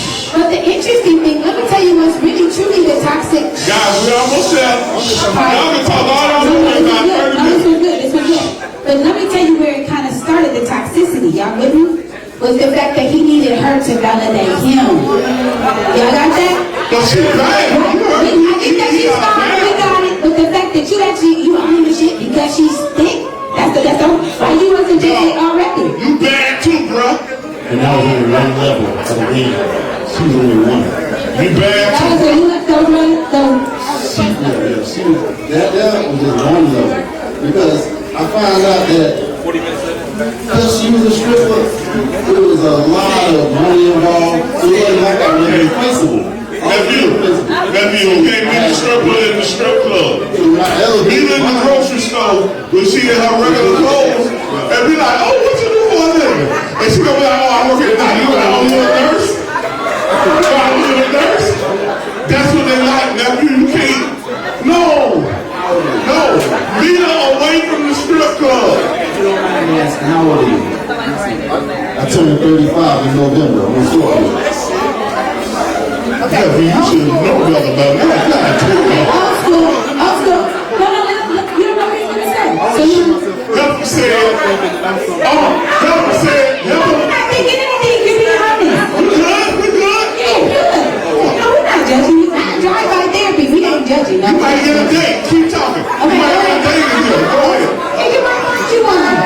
One of these cougars might pat you on the head and be like, I can't use him. I got this young man. He needs some help. Okay, what was I gonna say? Keep talking. Yes. Okay. Now who said? I understand. Let's just say because everybody here has been in situations like that. Right. Yeah. Everybody. We it's fun and giggles or whatever, but we've all been in a relationship where we think the woman or the man, because we're more whatever than what we think we are, because they spending time with us. So that's what you're saying. You're right. That is kind of because, I can't believe she talking to me, or I can't believe he's spending time with me. So that, yeah, I get that. Damn, Thundercats. Let me put one more spin. Okay, one more spin. One more spin on it. See, look. When I came into saying, the chicks really like me, I can't believe it. That's feeling good for herself. You know what I'm saying? I had already known I can bag a bitch. But no, like I said, hold on. He's a rapper. Hold on, you're a rapper. He's a rapper. So now. That's toxic. I'm talking about toxic. You want to tell other people? That was affectionate bitch. That wasn't the aggressive bitch. Affectionate. Yeah, not a compliment. Affectionate bitch. That's not aggressive. A bitch with a shoe. No. It's different. Some people don't like the word be to be called a woman a beast. However, that's your language. We're dealing with your language. But my question is, were you in high school, like if you said, wow, I can get a woman like this, were you not the guy in high school that got a lot of girls? No. Were you not the guy in high school that didn't get a lot of girls? High school was very easy. I had 2 cars. So high school was very easy. What I'm talking about when I came into like 28 years old, and everybody was like, I know Trick. And I'm the star, you're not the star. I got bags of money, garbage bags of money. KOD just came around, so bags of money. So I'm like, I got the big, she did, I'm the shit. Because I'm doing, like imagine, what's his name, Kardashian brother? Dealing with Black China. The shit doesn't add up, you know what I'm saying? So all I'm saying is, it became toxic because I had that mind frame in my late 20s. That's all I'm saying. You know, a lot of people are dealing with that because they throwing bags of money on it, thinking that they really doing something like that. If you're talking about toxic relationship, that's all I'm trying to say. Hey, right, I'll give it up for David. For sharing. Oh, we have one back here. Okay, are you on this side of the...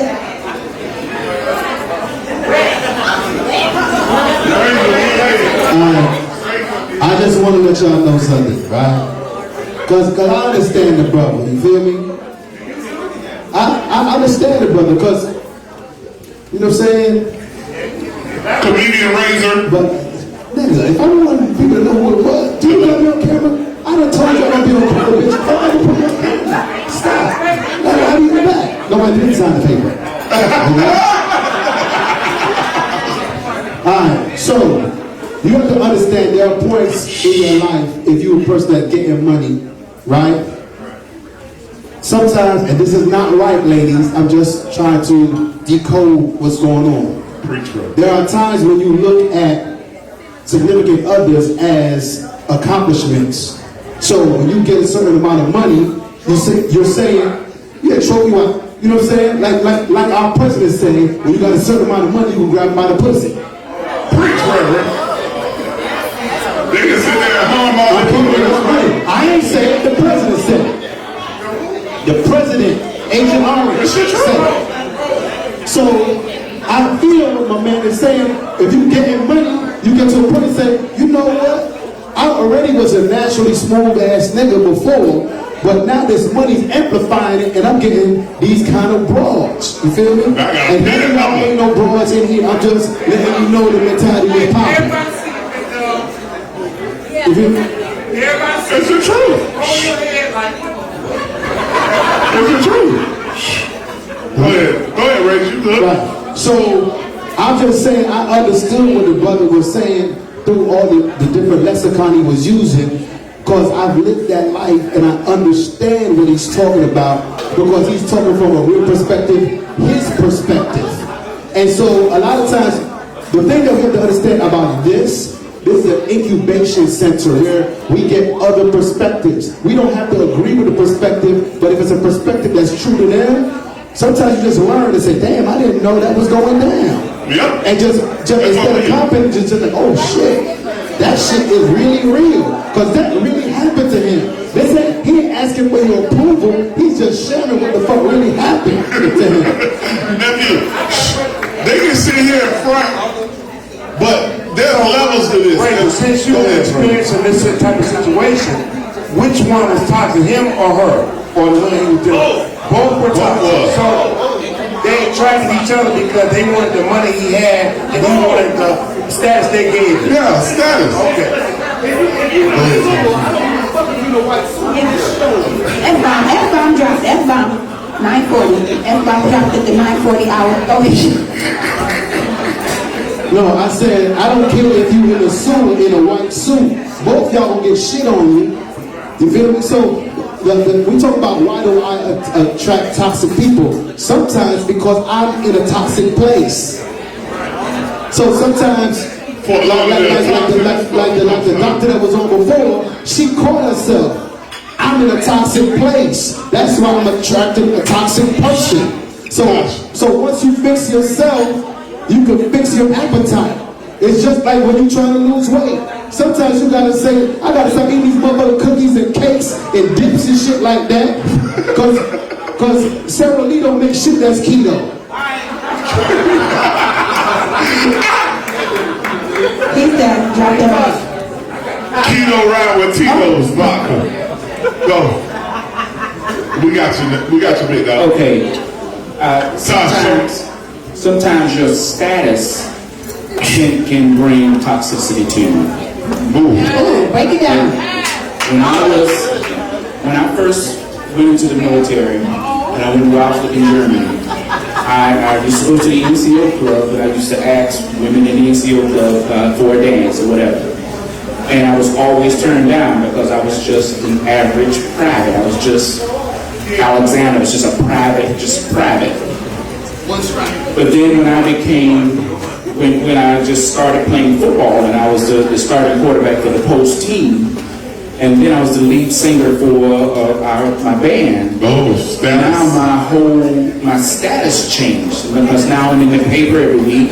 And you sing falsetto. Right, and I believe in songs now, and I'm the front man for the band. Now it's not the group, it's the people that come. They don't come to be with you. They come to share in the spotlight, and that is toxic within itself because it brings not the true selves. They just want to be or take a part of you. To say I was with him, or I'm with him, or I'm part of the band, or he's this, and your status at times can bring toxicity to you. Yep. 10-4, that was good. Being attracted to the actual position or status. You don't want, when you get a certain status, you can't show up to the company party with whatever. She gotta come in. You'd rather come by yourself than just show up with whatever. Yes, ma'am. I have been sitting and listening. I've been sitting and listening, observing, and sharing over here. When we talk about toxic relationships, a lot of people sit back and observe people, with men and women, who have things going on for themselves. Then they bring their toxic situations to a woman or a man, which they know that don't mean them no good because they're after what they can get from them. Oh, ouch. Yes, and I'm just speaking from experience. I had someone to observe me for what I have and had, but I stayed in a relationship for a while until I realized this dude was not for me, he was for what I can give him. How long did it take you to realize that? Well, my discerning spirit had told me a long time ago. Being right, you're right, it was good. You get right to that dick every time. Yeah, the head was good and the dick was good. There it is, boo. I'm just saying that. I'm just being honest with you. We here. And that's what we stay in relationships because of what we can bring to the person and make them feel good at the time. But once we stop, that's when they stop. Ooh. So how you get rid of the situation, you have to stop when you know you shouldn't be in the situation. Then you move on and you will have more because you have stopped that person for taking and depositing from you. And you have cause to stop. Very well said. That's well said. I like that. Yes. Oh, I thought you asked for it. You good? He been over there talking shit to that table the whole time. Give it to him. He's bold. So, I've been sitting and I've been listening, but the only thing that I said was that you need to know who you are. That's the problem. That's it. When you find out and know who you are, you don't have to accept what people bring because you have to stand up for yourself. So you have to know who you are. When you know who you are, you're not subject to toxicity. Good word. That's true. When you know your own value. And you know your own value. You got Tosh, he said, I've been listening for a while. How should I end this? Toxicity. I learned that today. Toxicity. No, that was good. One time in Brown County Public Schools.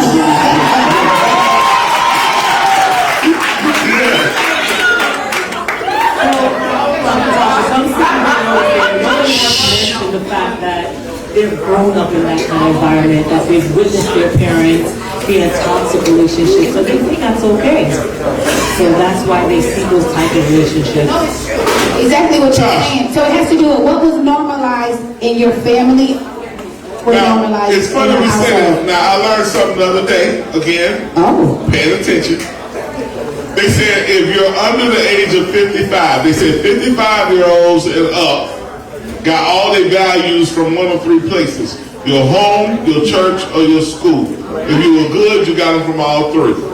They said people under 55 get it from TV, music, and social media. So your values that we talking about, oh, I got my values from my mom and dad, that's considered old school now. I got a 9-year-old. I might not have the birds and bees conversation with him. It might be some little jackass at the cafeteria table with a cell phone with Wi-Fi and say, look, look what's happening on Pornhub. That's how my son might learn.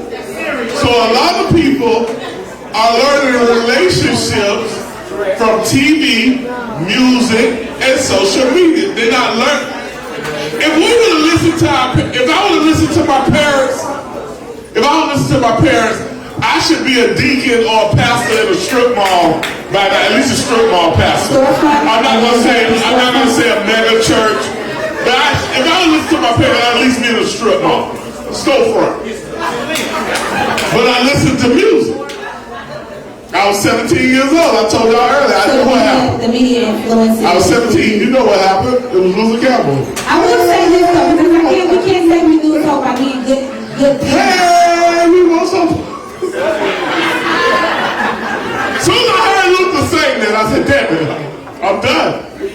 Just know, so in addition to what you're saying, because it is true, because you're going against all the other entities in the world. However, in terms of good parenting, your children will remember 80% of your nonverbal behaviors and 20% of your verbal, okay?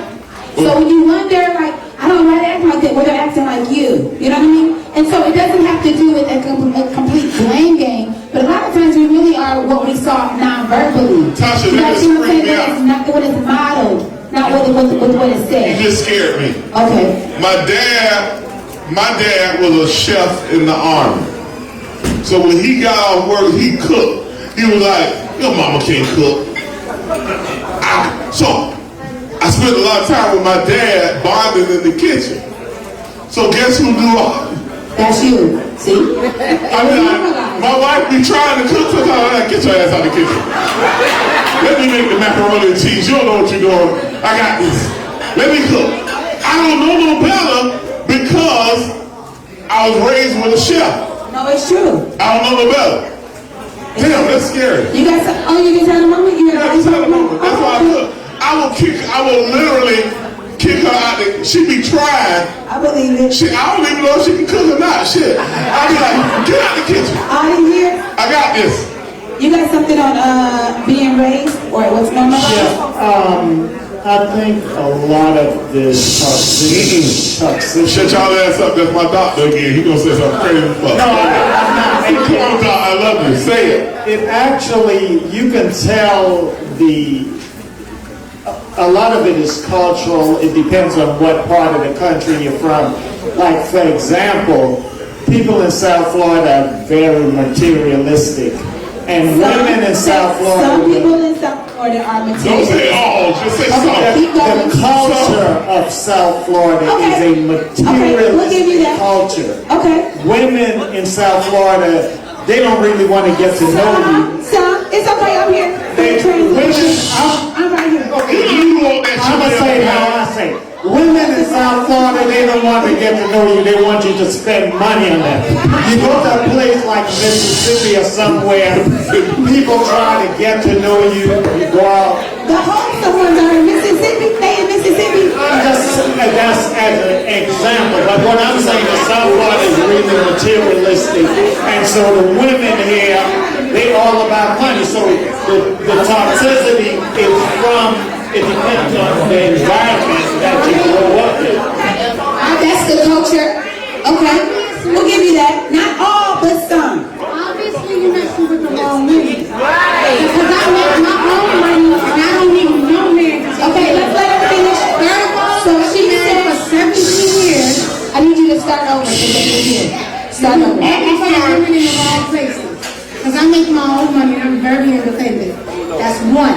And as for you saying that, you said, I didn't even remember what you said. Damn, but anyway, I've been married for 17 years. I chose to get out of that relationship because it wasn't for me. And I've been by myself for 5 years, and I'm more happier single than I am when I was married. So she's like, and I don't know me and my 4 kids, and I don't need nobody. It's your season. She said she doesn't need anybody, but it would be nice to have someone. Okay, it would be nice to have. So the question would be, why do you attract women that are materialistic? I'm just letting you know. The question is, why do you attract women that are materialistic? Because we always talk about that. Just to say, who else? Because he be around rich people. Uh-oh. Because he be around rich people. Don't hang on my dog. He don't hang out in the gutter. Oh, wow. Okay. We almost done, guys. Oh, yeah. Oh, did you? I think there was a wave over here. Okay, go ahead. You take care of them? No cameras. This is your season. You know, I was trying to be chill with it. I really was. No, listen.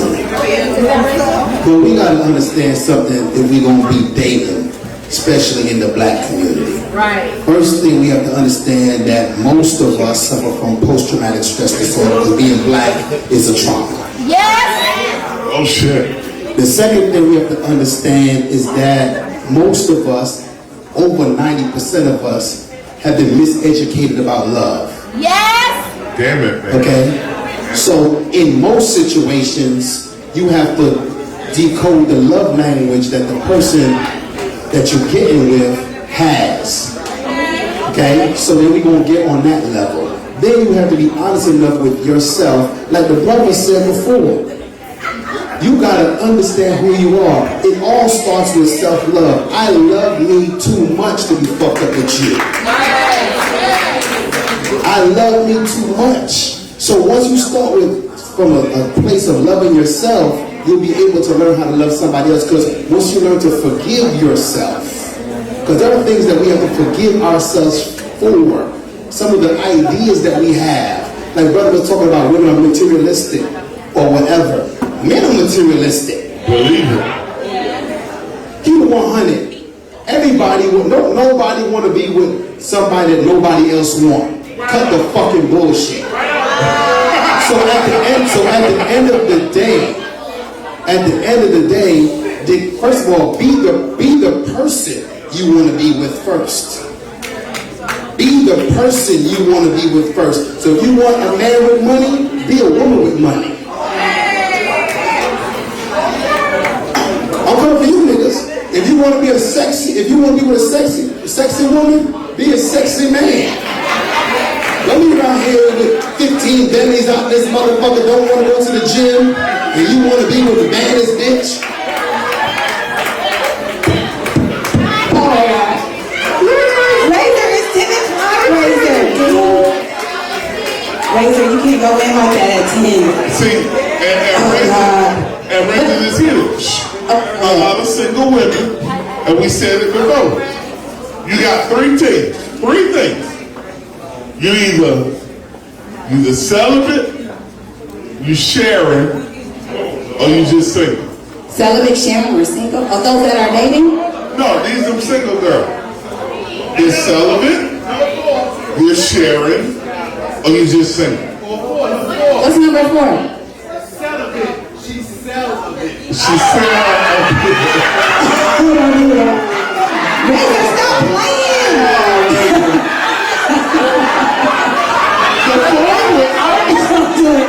He needs an usher.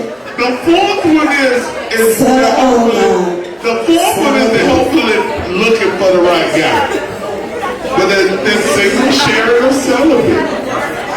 Sharing with somebody. Okay, I had to say one thing. He did say some good stuff. We almost done. He did say some good stuff. Y'all been good tonight. There's something that you said that I want to just kind of reframe it. Okay? Go. So the idea of if you want a man with money, you need to have money, I don't really like that. Okay? So I think of if you want someone that is a good steward over their money. So if they make $30,000 or $70,000 and you want someone that's a good steward of their money, you need to be with someone that you need to be a person that's a good steward of your own money. You guys get that? So that whole wealthy, like, money really isn't anything, and if you're motivated by the green, it's not a good look. You've been to 5 Bible studies. No, but I'm saying that. Oh, I'm not saying be. Oh, you got jokes. That's a good word. people that are rich and That's actually true. lonely as hell. Lonely. Oh, go ahead. She on the Village mic? Come on, Village. Yes! I just wanted to close out with this before you guys close out. Okay. And it's funny regarding toxic relationships. I didn't realize what topic was going to be today. But we gotta look at the men in the mirror, like Michael Jackson said. That's right. Well, that's how we started. Go ahead. Look at the men. If we're gonna be able to be in healthy relationship, we gotta deal with me first. And to be able to deal with anybody else or love anybody else, you gotta first love yourself. So until we're able to love ourselves, then we'll be able to love others. Don't get me wrong, it took me a long time, thanks to Dr. Tasha. Yeah. Oh, she just so silent. Therapy works. Therapy works. Therapy does work. Miss Marsha, go ahead. Because even though we had a son, I was dating, I was not ready to get married. I had things to work on with myself. Had to get my credit score up, had to get How low did it get? They got pretty low. Yeah, and, you know, because I tell you all the time, when you get married, they don't add your shit up. 350 plus 350 do not make 700, bitch. When you get married. Some shit stay separate. Your credit score stay separate. But I used to tell my wife all the time when we date, I'd be like, I'm going to marry you one day. I just ain't ready yet. It just took a while. How long did she wait for you? A long time. I saw with 9. Oh, that's another show. I think it was 9. 9 years? I remember it was 9 years old, but we dated every day. I was there every day. But I just had to get my shit together. Why marry somebody who's still messed up? I didn't want to break my drama into her, so it took a while. Well done, you came around. Now we good. We got another, that Village mic is on fire now. Village mic, what's up, baby? Go ahead. Let's go. So, I think the summary, I'm not trying to summarize. Go ahead. No, it's okay, go ahead. You can't summarize right out there. To yourself.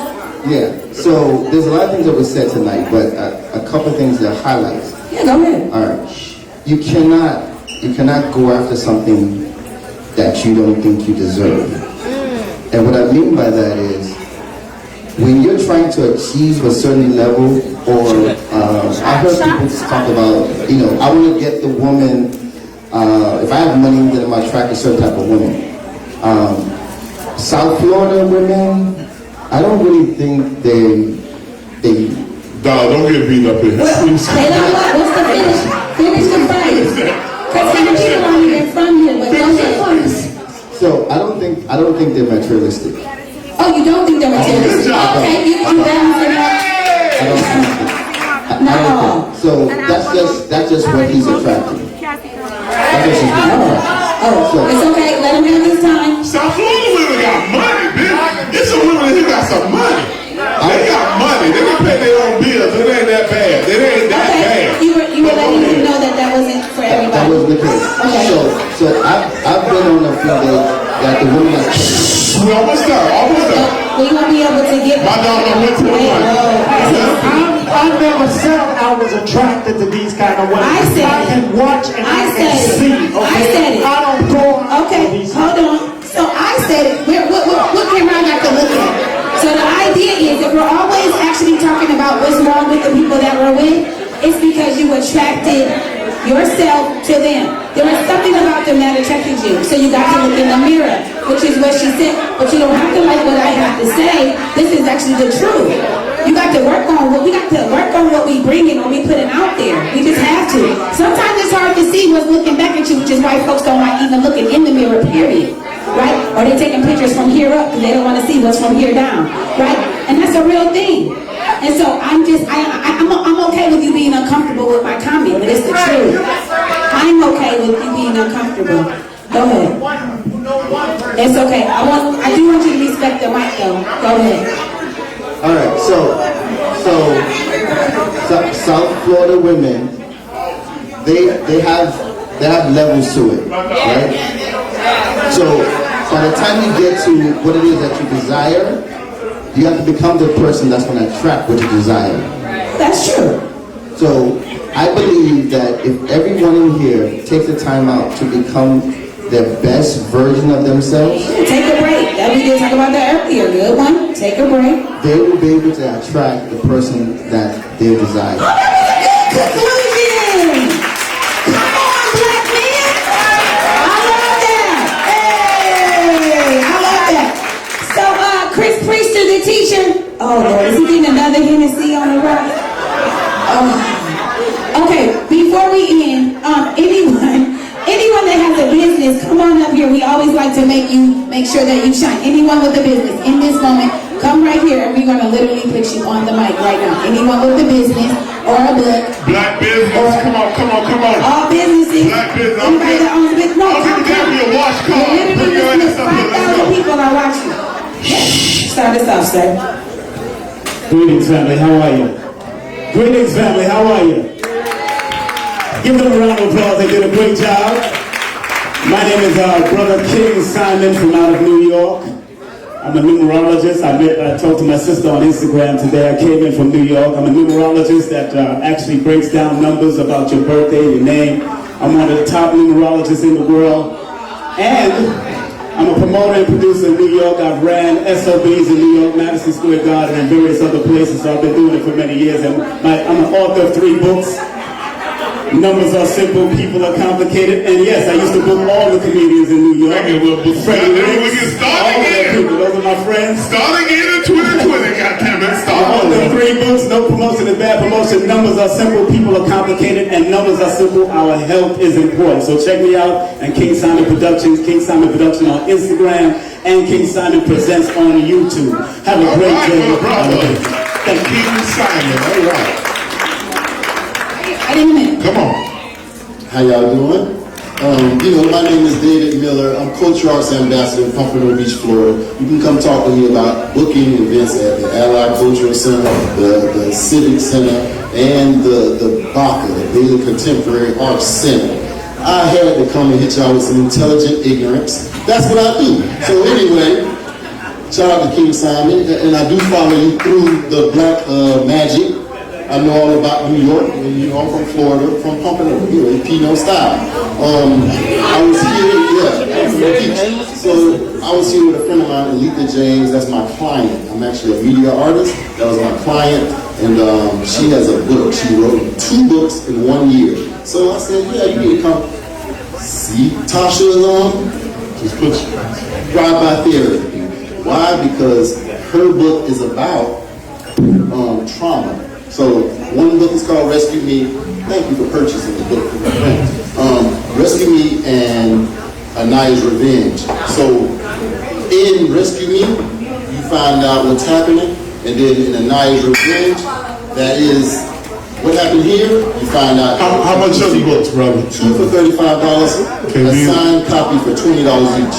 So that. But anyway, back to me. My name is David Miller, Culture Arts Ambassador, and I enjoy this, man, because I learned new terminology. I don't remember the trauma bond. I was really into this girl, and it's about your business, right? It's about your business. You already told us what you do for Papa, though. Appreciate you, David. Y'all give it up for David. We love you, David. Appreciate you. I just eat some jerk chicken. I have my pepper in my teeth. Yeah. Okay, so I literally just went on sunbiz.org today, and I got my business started. Glory! It's been a long time coming. But I do have an event planning and hosting company, Opulent Occasions by Johiko, which is me. Instagram is Dominican85. Another thing I'm trying to do for 2020, it's been told to me so many times, I need to model, I need to act. So I'm finally doing that as well. So follow me on Dominican85, Instagram, and my business, Opulent Occasions by Johiko. All right, buddy. That's good. Good movie. Hi, everyone. Thank you, Dr. Tasha. This is really good. Thank you, everyone. My name is Joan Martin. I'm an attorney. I do estates, trust, planning. I do wills, trust, probate, property. So if any of you have property that have where someone's passed and you need to transfer it to your next family member, or you're interested in creating a will or a trust, or you wanted to know the difference between a will and a trust, if you're interested in a power of attorney or anything like that, please see me. I'm at the back table. Beautiful. Go ahead. Attorneys in the building. Absolutely. Yes, ma'am. Good evening, everyone. My name is Pamela Bryant. I'm an author. The title of my book is Escaping Your Abuser, 6-Month Guide. My book is for anyone that's in a domestic violence situation. I give you a month-by-month diagram of how to get out safely and effectively. Everybody has a story, but my give back to everyone is to show you how to get out. I got out, so I know you can do it too. Follow me, Pamela Bryant, on Google and Amazon. Yes. Tasha, this is for you. I don't get shit. I'm just a good upload. That other one don't get shit. I got a good time. Good evening. Thank you guys for coming tonight. I love Dr. Tasha and I love Chris. I know you already want, but you don't know it yet. He knows what I'm talking about. Oh, I have nothing to do with you. You're right, boo. Go ahead, baby. You're right. Okay. We have multiple streams of income. Good job. Look at you learn. He's a teacher. But my husband is Y2K Production. He has a DJ service and production for video and photography. I do credit repair. He does insurance, life insurance, health insurance. If you guys need any information, y'all can see me in the back. I am Marsha. And Kelly Tannerist. My girlfriend in the back, I don't know why she refused to come. She does investment properties also. She teaches you how to save and do 401k. I don't know why she doesn't come and do all that thing. But her name is... You're not a toxic friend. You're telling for your friend. Her name is Natalie Winter, and she is at Edward Jones. If anybody knows what Edward Jones is, they do investments and they teach you how to have a earnest retirement. Thank you. Thank you, Miss Marsha. Okay, so today was no joke. Hey, don't go to the teacher table. They can't get no early retirement. They got to put in the whole 25. The whole 20. The whole 25. Okay, so this is going to take a whole 30 seconds and we are done. Yeah. So literally, and everyone's like, really? You invite everybody? Yes. So I have a birthday party next Sunday at the Hampton House, the historic Hampton House in Miami. Everybody's invited. I'll send you out an invite. It's a black and white birthday bash, so kind of, dress with black or all white or black and white. Okay, next Sunday from 5 to 10 day party, okay? You really are all invited, for sure. Yes. I'll be almost 40, I'll be 39. Okay, and then next month's show. Stefan, you had that up. Okay, this is Black History Month, y'all. We going all the way in. West Indians, Caribbeans, and Black Americans, let's have a much overdue conversation about us getting along. That's why I'm from here, and I can't believe this. And I understand there's history, and we just need to start the conversation. So whoever you are, whatever you are on that list, please come back and bring someone else of all generations. I will talk to grandma, to the niece. Because it's a conversation that I didn't realize it was going on in South Florida until I moved here. Don't you date no Yankee. Don't date no Yankee. You're from the island. Is that your accent? That's the best I can do. Y'all, this is Chris Priestley, the teacher. My name is... Oh, go ahead. January 24th, Jazz in the Park, whatever they do out there in the street. No, not that one. The Jazz in the Park. I'm hosting that. January 17th, you got people in St. Augustine. I'm going up there. I'm going to Akron, Ohio next month. Pomino just called me to open for Earthquake in April. So, I do shit. And the fourth Friday, the fifth Friday, the last Friday of the month, I host Eargasms here. That's erotic poetry. Eargasms, poetry and chill. I host that. They have all the little nasty poets up here. You won't be doing poetry this month. You are not invited. Don't you ever come back here. And that's it. This is Chris Priestley, the teacher. My name is Tasha.